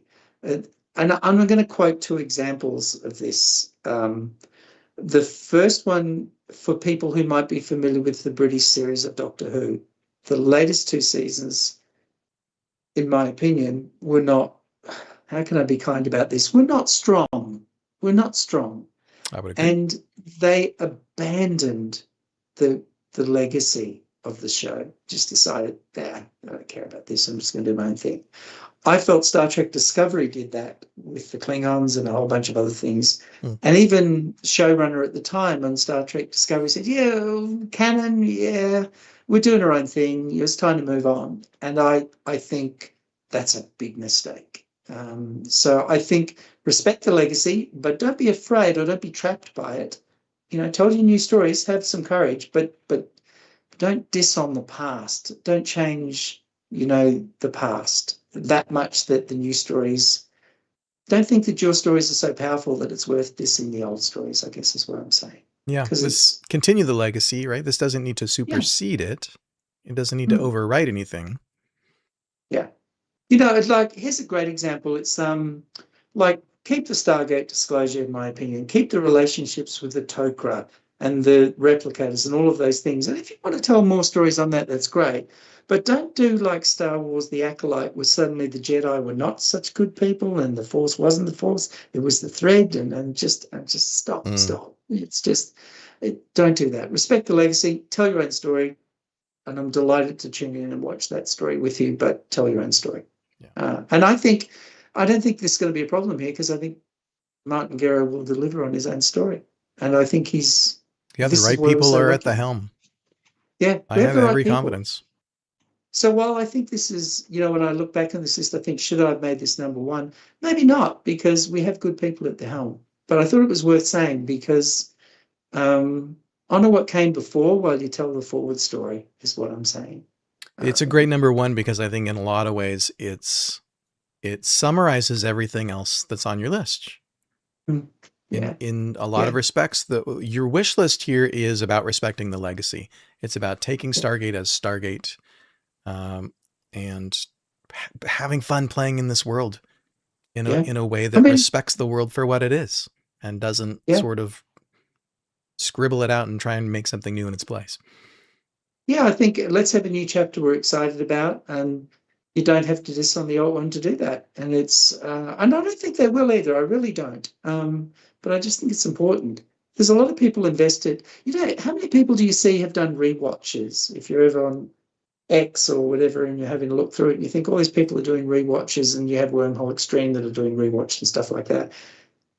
How powerful is it that 20 years on, people are willing to sit down and spend their time in busy lives to rewatch that content? That speaks to me about something super powerful that was created that has a lot of value. Especially with the deluge of content today. There is so much to watch just to keep up on the new stuff. I watch almost exclusively science fiction and fantasy, and just to keep up on the new stuff that I'm interested in is a full-time job. Going back and watching 350 episodes from a franchise that started in the 90s and rewatching it again a third time, a fourth time, a fifth time, that's a gift. Fans are giving the studio a gift in continuing to invest in that content, that show. I saw an episode, and it was on Pluto TV the other night. I was flicking through things, and I came in halfway through one of the episodes, I think Chain Reaction, and I just stayed there to the end. And I said to my wife, isn't it amazing how the story still draws you in, and you know what happened because you've seen it before, but you still stick there to the end because you want to see it resolved. And I think, wow, I mean, if you're the writer, the producer, the cast, the director on that, I mean, take a bow where it's well deserved. I mean, you can tell the story 20 years later still draws people in. Even though you already know how that story's going to end, it's still going to entertain you. You catch the last 20 minutes, it's still going to entertain you. Yeah, it's that Apollo 13 moment. We knew the astronauts had survived, but I was on the edge of my seat in the cinema till they did. And it's that sort of great storytelling that you know what's going to happen, but it's still worth revisiting that. Yeah. So yeah. Vanessa Lucas, hello from Australia. Vanessa, it must be tomorrow where you're at. Thank you for Yeah. being here with us. And who else did I see here? Uh, Andy Poss, greetings from Chechnya. Here it is 1:30 a.m. Thank you for staying up Wow. with us to talk Thank you. Stargate. Wow. That's cool. And our Thank poll results. Let's look at our poll results so far. How many episodes should the new Stargate show have? The winner is 20, like old times. Wow. 45% of people in the chat. Second place is 13, feels like a good compromise. That's what I typed when you, just before you said 15. 30% of people said 13 feels like a good compromise. 14% said more than 20. Give me, hook it to my veins. Wow. And only 10% said, hey, 10's enough. Wow. That's cool. That's cool. You're right. You're spot on the money. Yeah. Yeah. Well, Thanks. maybe they'll do it. Who knows? Maybe, who knows? They'll listen to fans, and hopefully, the fact that they're streaming SG1 and Atlantis and Universe and seeing how much, right, whatever their metric is, watch minutes. They're seeing those shows log so many minutes. At some point, I hope the dam is going to break and they're going to say, well, all these new shows that we're paying to make, maybe we should make one that's longer, that has 25 episodes a season. Yeah. Just because it gives people so much content to watch and rewatch. Yeah. I also think it's you can make shorter seasons, and I understand why. But in a sense, there's an insult to the audience that they can't stick with a stronger story.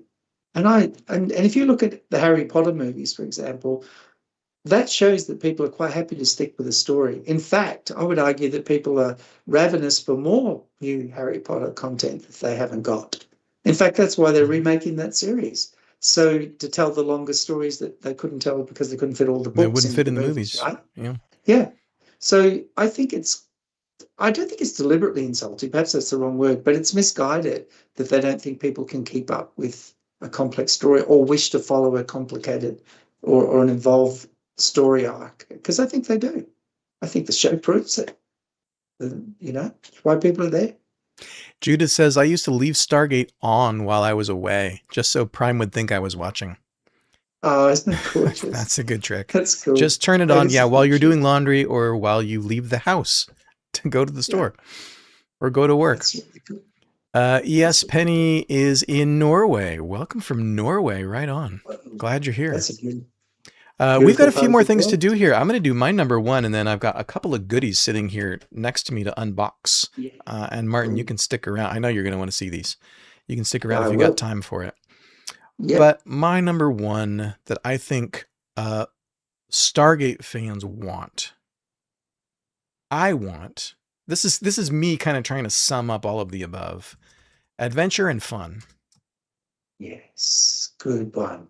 In other words, a show that is just fun to watch, right? Not I have other shows I watch where I want drama, where I want betrayal and backstabbing and characters who are being tortured or being put through the ringer.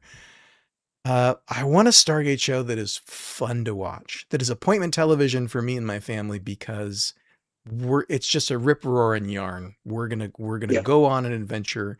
We're gonna get into trouble. We're gonna get out of it and go home.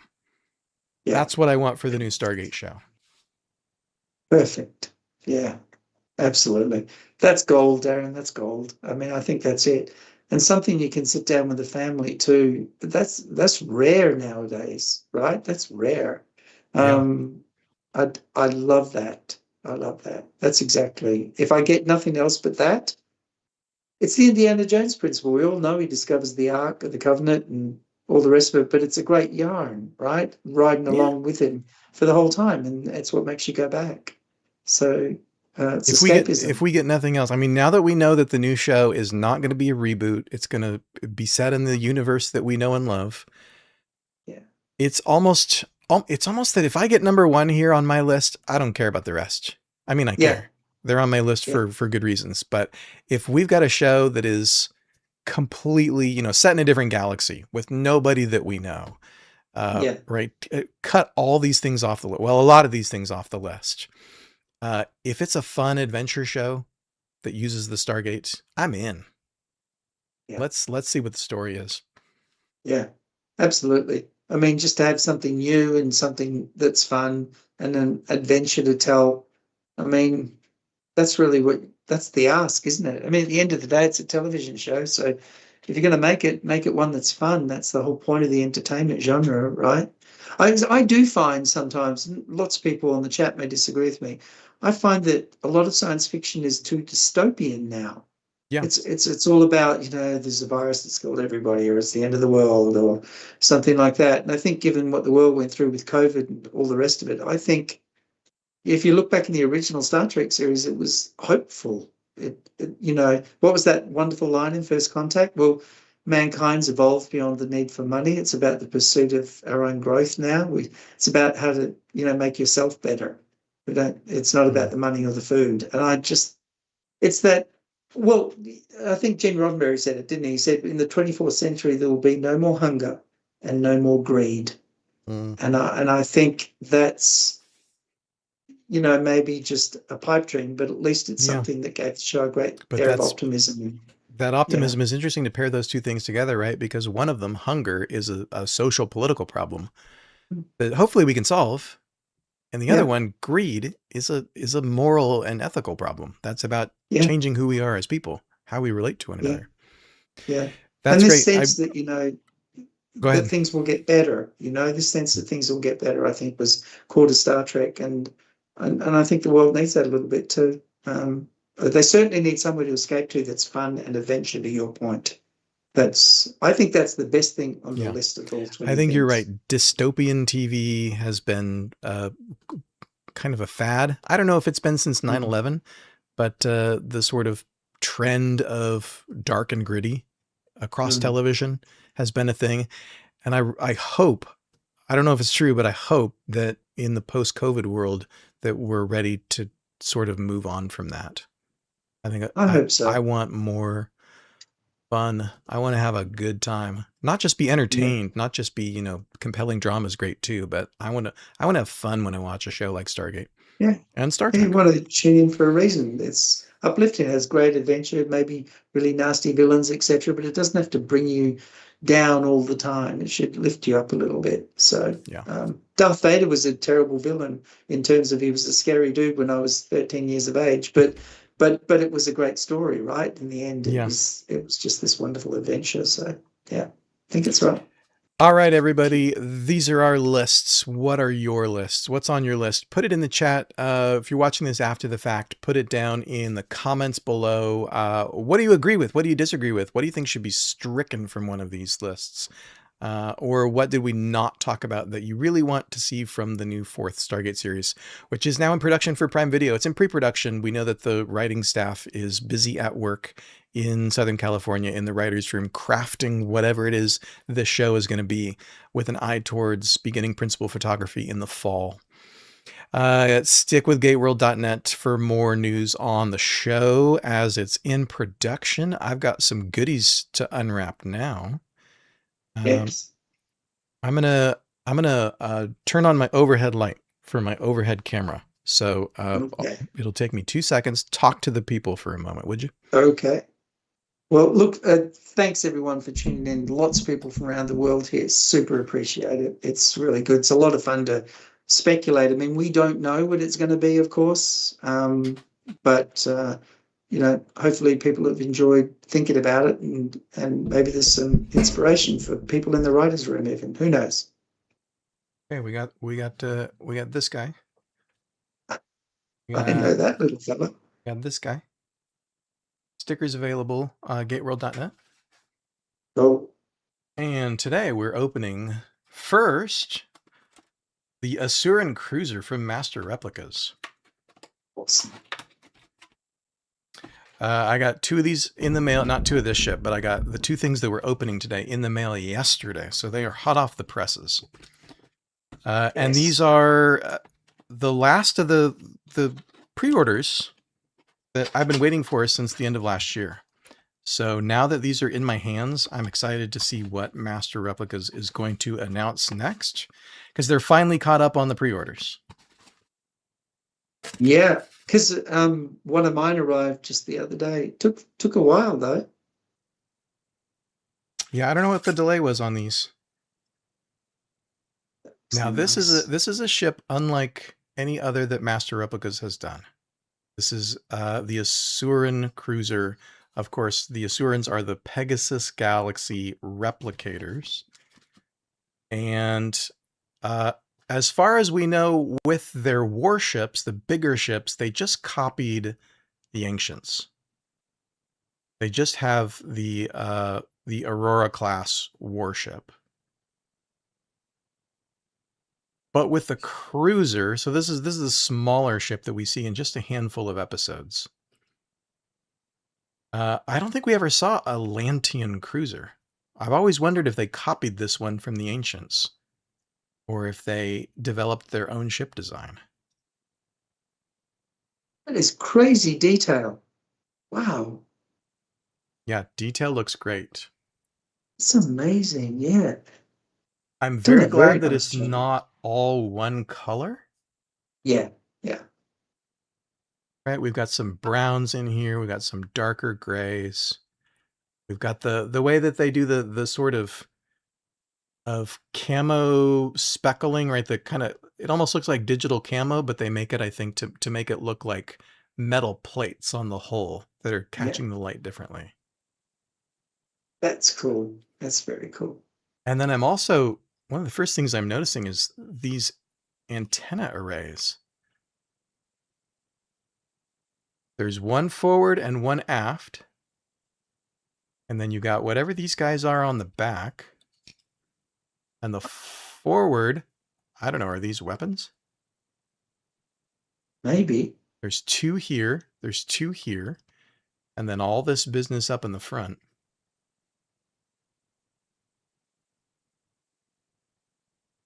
That is not an easy model to mold. That's pretty No, ambitious. that's going to take some work to mold Yeah, and produce. And these are little bits of plastic. These are going to break if you are yeah, not very careful with your model. Again, yeah. Master Replicas is going to keep reminding us these are models for display. They're not toys for your 8-year-old, or those will break off. I'm Only they really had impressed told with me. this. The weight's Yeah, good it's too. cool. We don't have a Prometheus situation. That's And it's quite kind long of too, always Darren. It's quite, the first yeah, concern, right? Because the yeah, Prometheus was in production when Eagle Moss went out of business.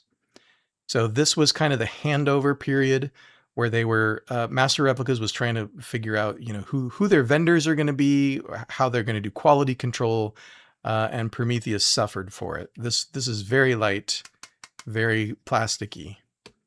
So it's kind of always my comparison point is that's the low bar. But no, the cruiser feels great. It's got that yeah. mix of plastic and polystone that we see from the other Master Replica models. So it feels really premium, and it looks great. It looks amazing. There's so much detail. Did you order this one? I have. I haven't got it yet though. You haven't got it yet?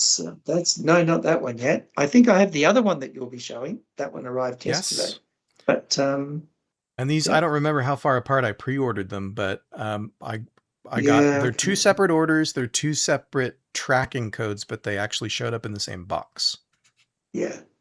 That's a lovely job, though. I mean, the difference between the original and now the production quality is quite astounding, isn't it? From the Prometheus to that, it's really amazing.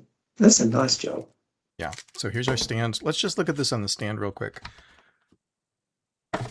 before we switch to our other model. As always, little black stand from Master Replicas. Will do for now until Martin comes up with something more elaborate. I was thinking that needs something new. I was totally thinking that. Ooh, my knife. I really like the job they did with the puddle jumper, though. I thought that was really good too. So Yeah, the jumper turned out great. Yeah, yeah, I really liked it. Okay, look at this. This is one of those stands that is not going to grab onto the model. The model is just going to sit inside of it, Right. which seems right for this guy.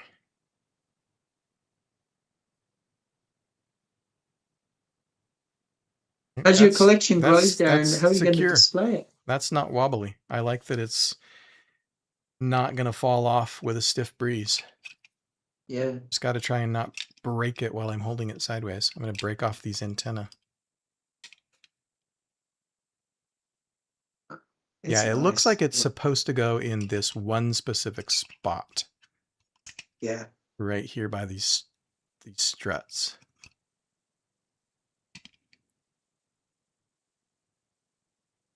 Sorry, what was your question? Oh, I was just wondering, as your collection grows, where you're going to store them all? Are you going to get like a cabinet, or Yeah, because I've been wrestling with that myself. they're slowly surrounding me. I'm gonna have to come up with another solution if they keep releasing these. Yeah. All right, that's number Notice one. you. Here, let's keep this guy here. This is a big box coming in. I gotta make some space. I like it. That's a good model, though. They did a good job on that. Hey, there it It's is. here. You and I have been waiting for this guy for a while, right? Yeah, yeah. I'm Pre-orders were going to last say I fall. ordered. Yeah, yeah. I'm sure. I'm going to say I ordered it, or I expected it in October last year. It's been a I while. think that was It's the been a plan, while. was they were going to start shipping in October, and then it Yeah, got delayed. yeah. So you and I have talked about Stargates a lot.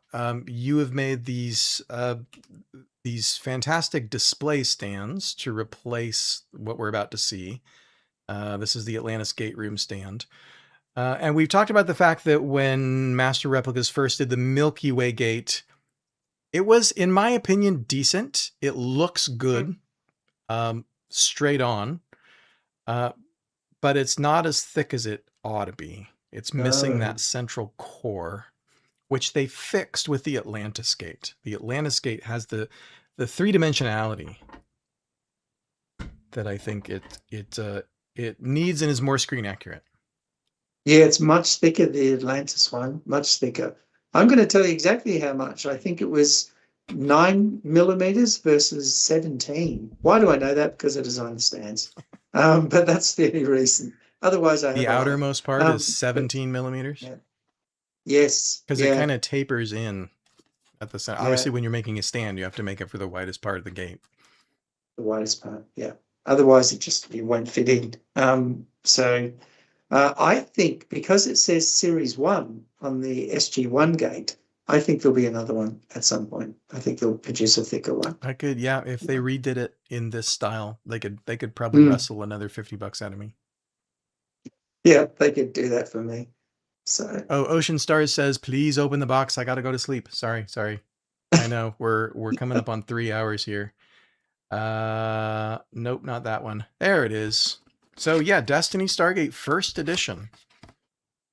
it's a big box, Darren.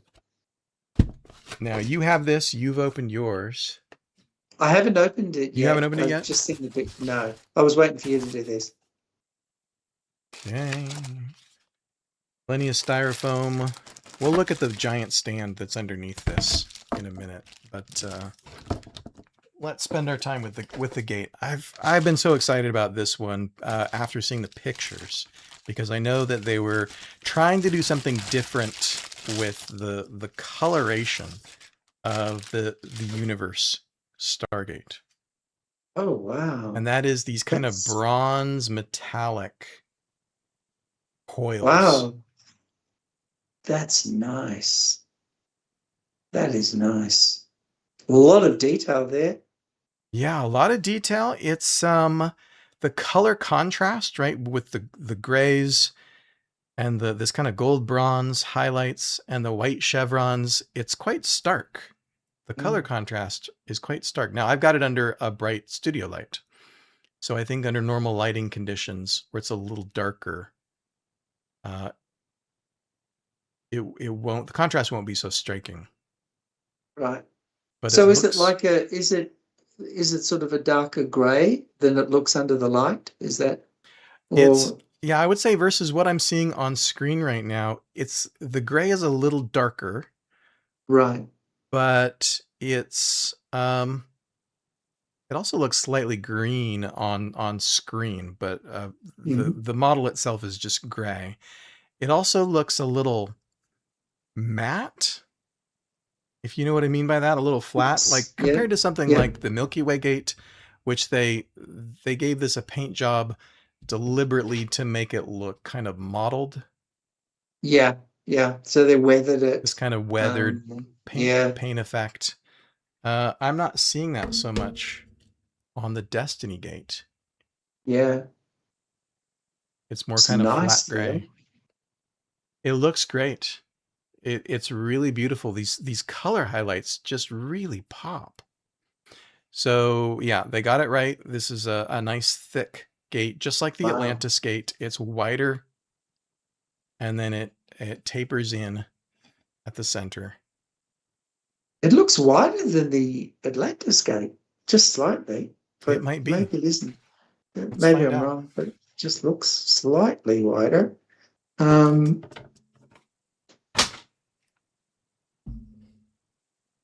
yeah, and kudos to Master Replicas for shipping all three, right? So, I mean, oh yeah, oh maybe I'm wrong. Maybe it's about the same. Looks, yeah, Yeah, it looks about the same.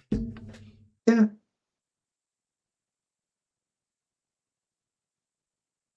It's nice to have all three. That's really cool. Yeah. The day has finally arrived. It's finally arrived. We We can finally do a have shot three. with all three.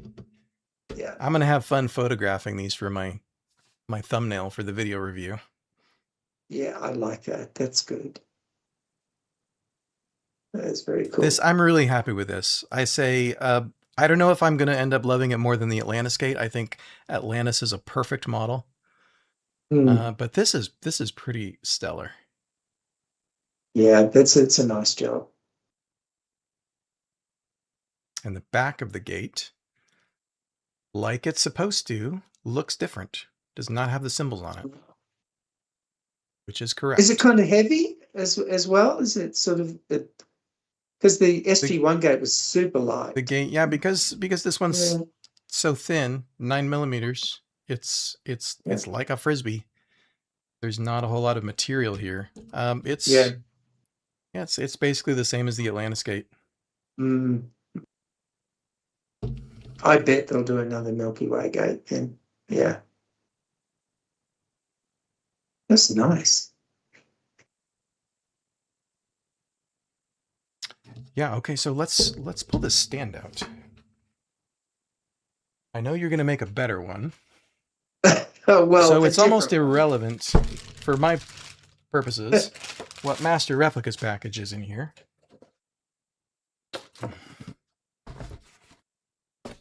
But for the sake of finishing our unboxing and giving me some footage to use for B-roll when I make a review, I do like the stands. It's just I don't have enough room on my shelf. It makes it too tall. they're quite large. I think Yeah, there's nothing wrong with them other than they're quite large. yeah.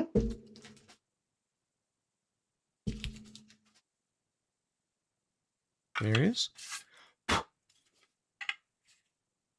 SGU logo. Cool.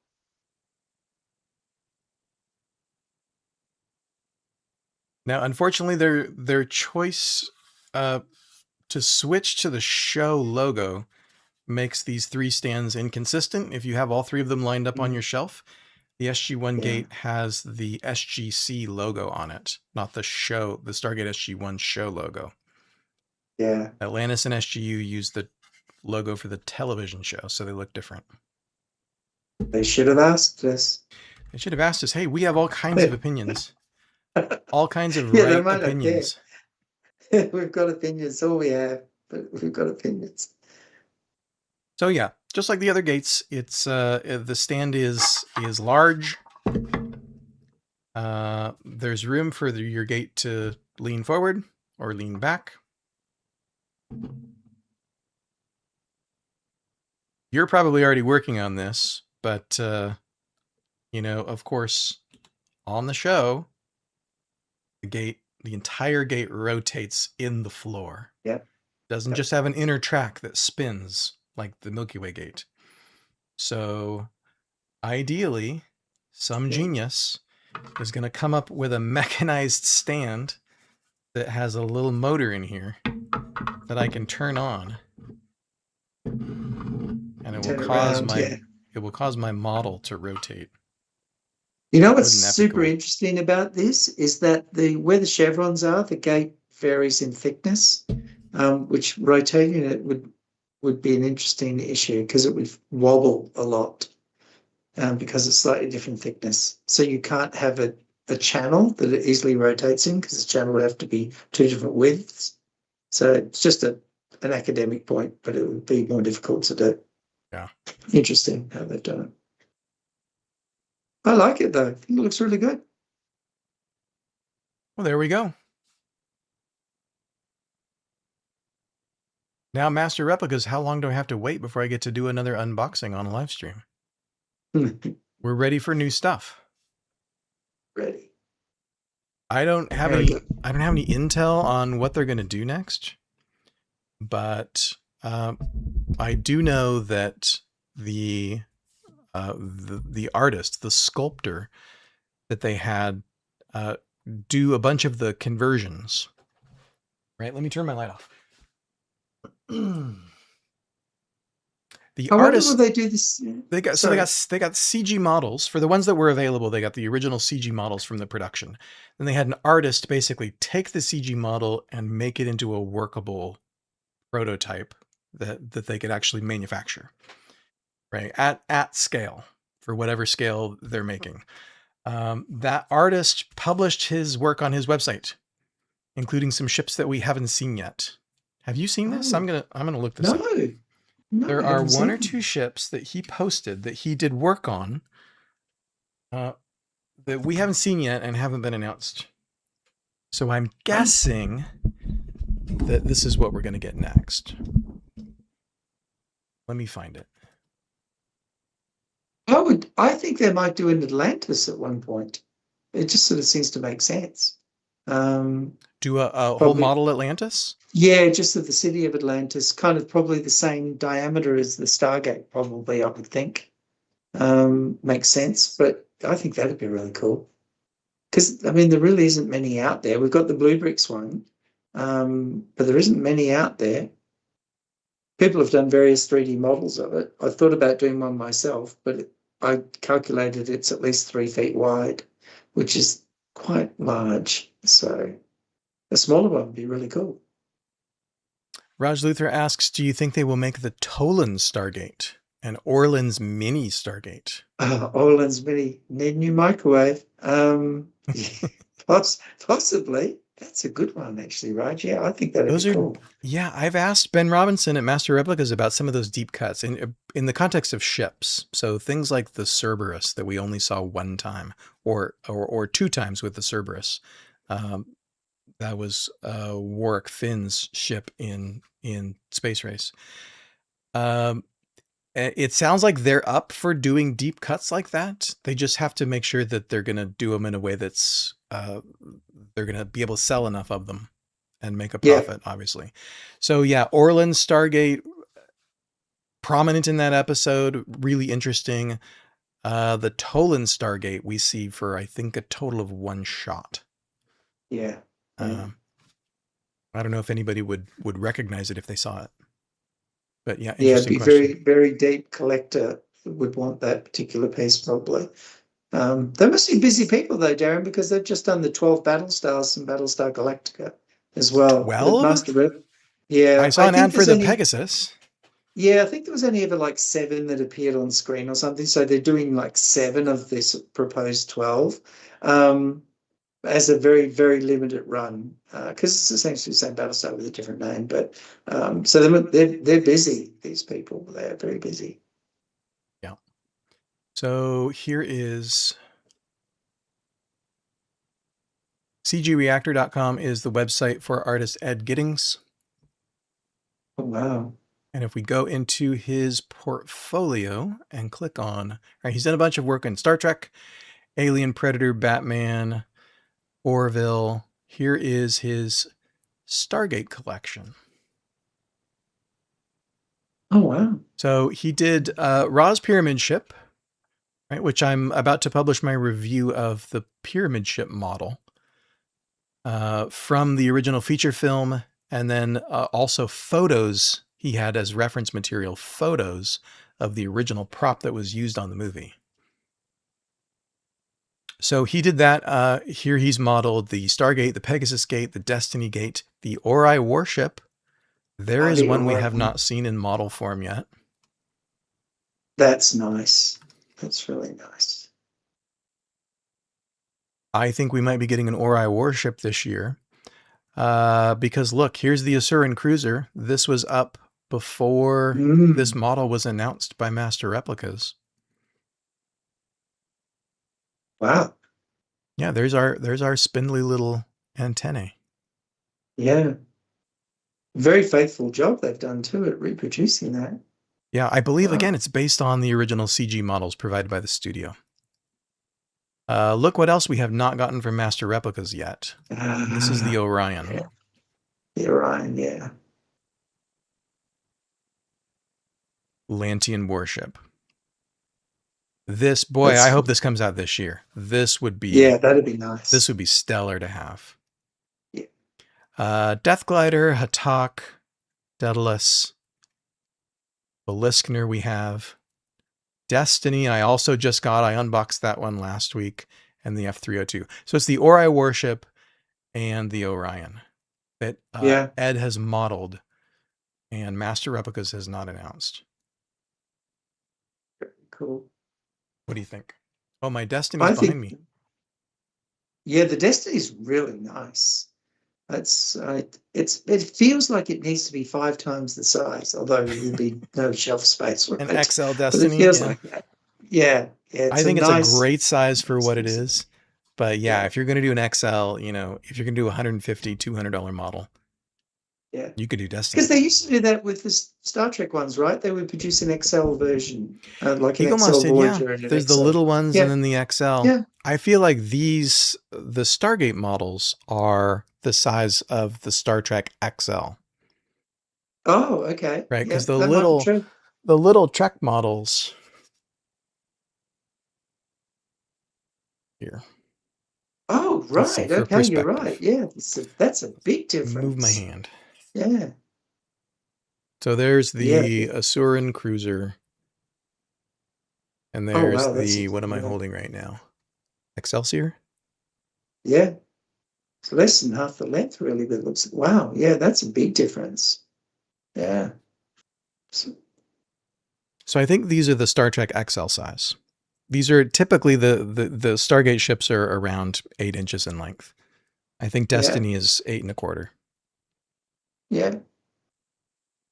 That's nice. I like it. I think the Ori warship would be awesome. I'd love one of those.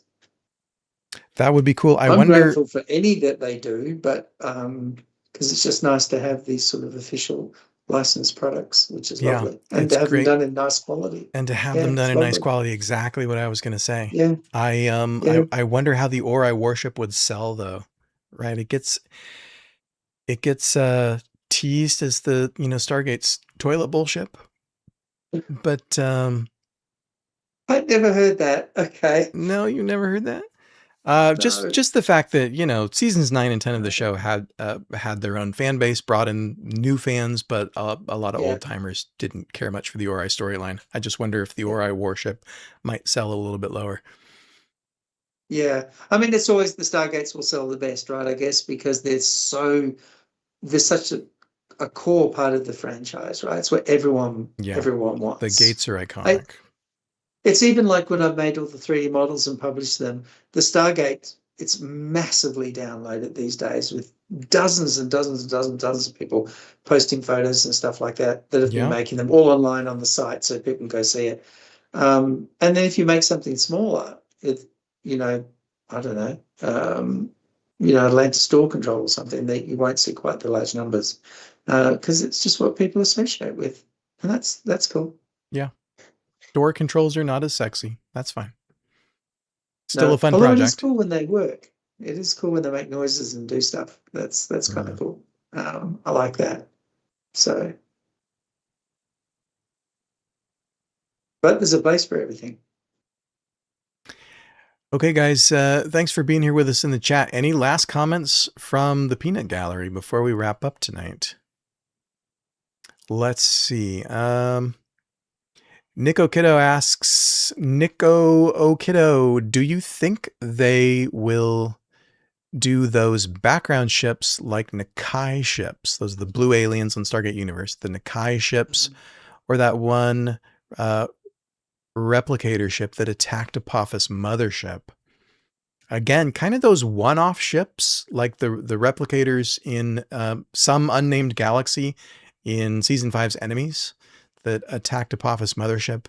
We only see that ship one time. It's a deep cut. I would buy it. I think if fans communicate to Master Replicas that we're interested in those deep cuts from Stargate lore, that once they get through this list, I still feel like the company is still on page 1 of their to-do list for these initial ships that are kind of obvious, right? They're the hero ships across all 3 shows. Once we get through that preliminary list, the Ancient Warship, maybe Destiny's Shuttle, that was talked about at some point. Oh, that's good.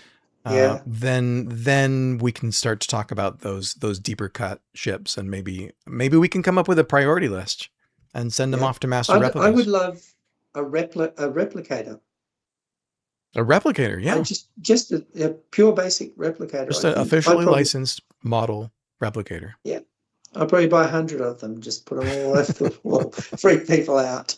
That's a great selling point. Buy multiples. Buy multiples. Mm-hmm. Yeah. They could do a big hero one, and then they could do like a 4-pack of small ones. Yeah. I mean, they could go anywhere, because I think when you originally reported on them picking up the license, they said action figures, props, ships, so they can do anything. I mean, if they really want. I'm going to go out on a limb here and say I think they do action figures of Doctor Who and Star Trek or something. I thought I read somewhere. I'm sure I read that. So, I mean... Yeah, I know they do TARDISes. Yeah, but they've just done... Are they the ones that did the little action figures for Picard Season 3? Which is a new line for them. And the point I'm illustrating is they could do anything. They have the license. So, yeah. But, their stuff is great. Their quality is wonderful. So, I can understand why they didn't produce an SGC for their Stargate, though, because it's bigger than you think, even at the size of their Stargate. It takes up more room than you think. So, yeah, that's why I have to be design constrained on the size. So it's so it fits IKEA. Damn IKEA! If only they'd make bigger things. So, but yeah. Benjamin Park 2028. Been 3D printing and painting my own to scratch the itch, but would love some licensed models. Benjamin, you are in the right place. Yes, definitely. If he's into 3D printing, I can definitely recommend my Stargate. It's cool when it's done, and that's, I know, a shameless plug from me, but it is. This is the time. We're ending the stream. This is the time to plug your wares, guys. Martin makes such incredible stuff. He's in the credits of this live stream every week because he's made almost all of. I mean, every cool thing on my set behind me was either Master Replicas or Martin. Or now I've also added Ryan's art is going to be gracing the set. Gorgeous, here. That isn't RJB Malachor. But yeah, Martin, thank you for all of your wonderful work, for spending over 3 hours with me today. This was a blast. It was a pleasure. And I hope Martin Garrow's watching the show, because we came up with some pretty darn good ideas for what his show ought to be. But we also trust him to make a great show. Yeah, absolutely. You probably never listened, but you know what? It was fun to be our own writer's room. It was a blast. I had a great time. Thank you for having me, and thank you to everyone on the chat for participating. Really appreciate it. So what's the next model? What's coming out next for you Ooh, for 3D I don't printing? know. Uh, I'm not sure. Probably the Atlantis Gate, because that's the thing that's just been sitting there, and I just haven't got around to finishing it. So, and a stand for the SGU gate that you've got, Yes. so it matches the other three.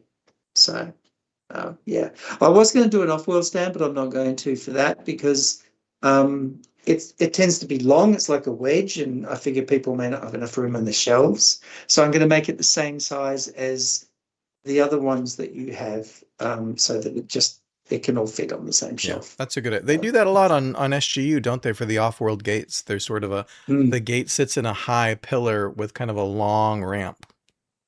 Yeah, it almost has that like an accessibility ramp that you Yeah, sort of see in shopping malls and things like that. It has a big ramp lead up to it, so it tends to be quite long. So that's why I'm going to go slightly different. I'm going to do like Universe, sorry, like Atlantis, and kind of make an homage to the design. So I think that's what I'm going to do. very cool. Um, Can't wait to see it. Guys, go visit Martin's website if you want to see more of his incredible work at gatebuilder.tech. It's been right under his name this entire time. You can see it right there, oh, gatebuilder.tech, or look in the show notes on YouTube. Check out the website. You can also follow Martin on Twitter at SGAGatebuilder. Are you on any other social? You're not on Blue Sky, are you? no, oh Just yeah, I Twitter? am. Yeah, I'm on Blue Sky as well. Okay. Look for So yeah, SGA Gatebuilder yeah. wherever you choose to social. If you're looking for free models, that's the place to go. If you're looking for someone else to have done the hard work, that's the place to go. So Yeah, hopefully and it's a lot of useful. this, the gift that Martin gives to Stargate fandom is a lot of this work is online Yeah, for people who have access to 3D printers, or I understand you can send files to a third party service yeah, and have them printed and mailed to you. yeah. That's the other way of doing it. If you can't get any other way, but if you know you have a friend that can 3D print it or something for you, even, then please go ahead and enjoy. Yeah, awesome. Guys, we appreciate you being here, especially if you've been here for what the whole time, what is by far our longest live stream. This was a fun hang. It was. My daughter's been at camp all week, and now I get to go spend the evening with her because she just got home. Oh, cool. Excellent. So, Get her to do a list. say again. Get her to do a list. I'll I get want to her to see do a all these list for other what she wants lists. from the new Stargate show. Perfect. That's a good Friday night. Thank you again to Martin. Thank you to everybody who's been here in the chat. Thank you to our moderators. We couldn't Yes. make these streams happen and be as fun and peaceful without you. Hellcats is here. Jeff from Suns and Shadows was here. Lockwatcher's been here. Red Xeon was here earlier in the chat. Anybody else who's not here live, you'll see their names in the credits here in just a minute. Really appreciate the moderator team. You can also find us and interact with us on GateWorld's new Discord. Just look in the video description for a link to GateWorld on Discord. We just passed 1,000 members, which I guess is a big milestone on Discord that unlocks some new stuff like discoverability. So if you search for GateWorld or Stargate on Discord, I think that will come up now. Join us over there if you're the Discord type for chatting Stargate. And thank you also to channel members. Channel members pitch in a few bucks every month, and it really makes a big difference. It gives me a little bit of room to breathe and a little bit of freedom to, spend 3 hours with Martin on a live stream on a Friday and do some of those deep dive lore videos like the 4 Great Races video that I just put out a couple of weeks ago that just take, in that case, months and months of work to do. So I appreciate all of our channel members and especially our patrons. We're going to be back here next week, not only next week, but every Friday in March. We've got some special guests coming in to talk Stargate with us. Next week is going to be Justin Kelly, who is one of our new GateWorld contributors. Justin is working on a really cool thing for GateWorld that I cannot wait to show off to you guys. I hope that it's ready by Friday. Maybe we can debut it at the top of the show. Some of the video animation work that Justin's been doing. Of course, he's a Stargate fan, so we're going to hang out and talk Stargate with Justin next week. Almost confirmed on another fan guest for March 20th. And then in 3 weeks' time, on March 27th, we're going to have Jonathan de Arujo from Gate Cruise. You might have seen him yesterday on Dial the Gate. He's going to be my guest here on the 27th, and we're going to talk all about his fandom. He's a longtime Stargate fan. And Gate Cruise, what led to the idea of a Stargate convention at sea, and answer fans' questions about what the cruise is going to be like. He's already done this for Smallville, so getting to do it for Stargate is, we talked about it at the top of the show. Needless to say, I'm excited about a Gate Cruise, a convention at sea with some of our favorite Stargate stars and other fans to hang out with and have fun and cruise the Caribbean. No So, better fans. No better fans. guys, we love you. Thanks for hanging out. We'll see you next week. Thanks, everyone.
Boom. That was so much fun.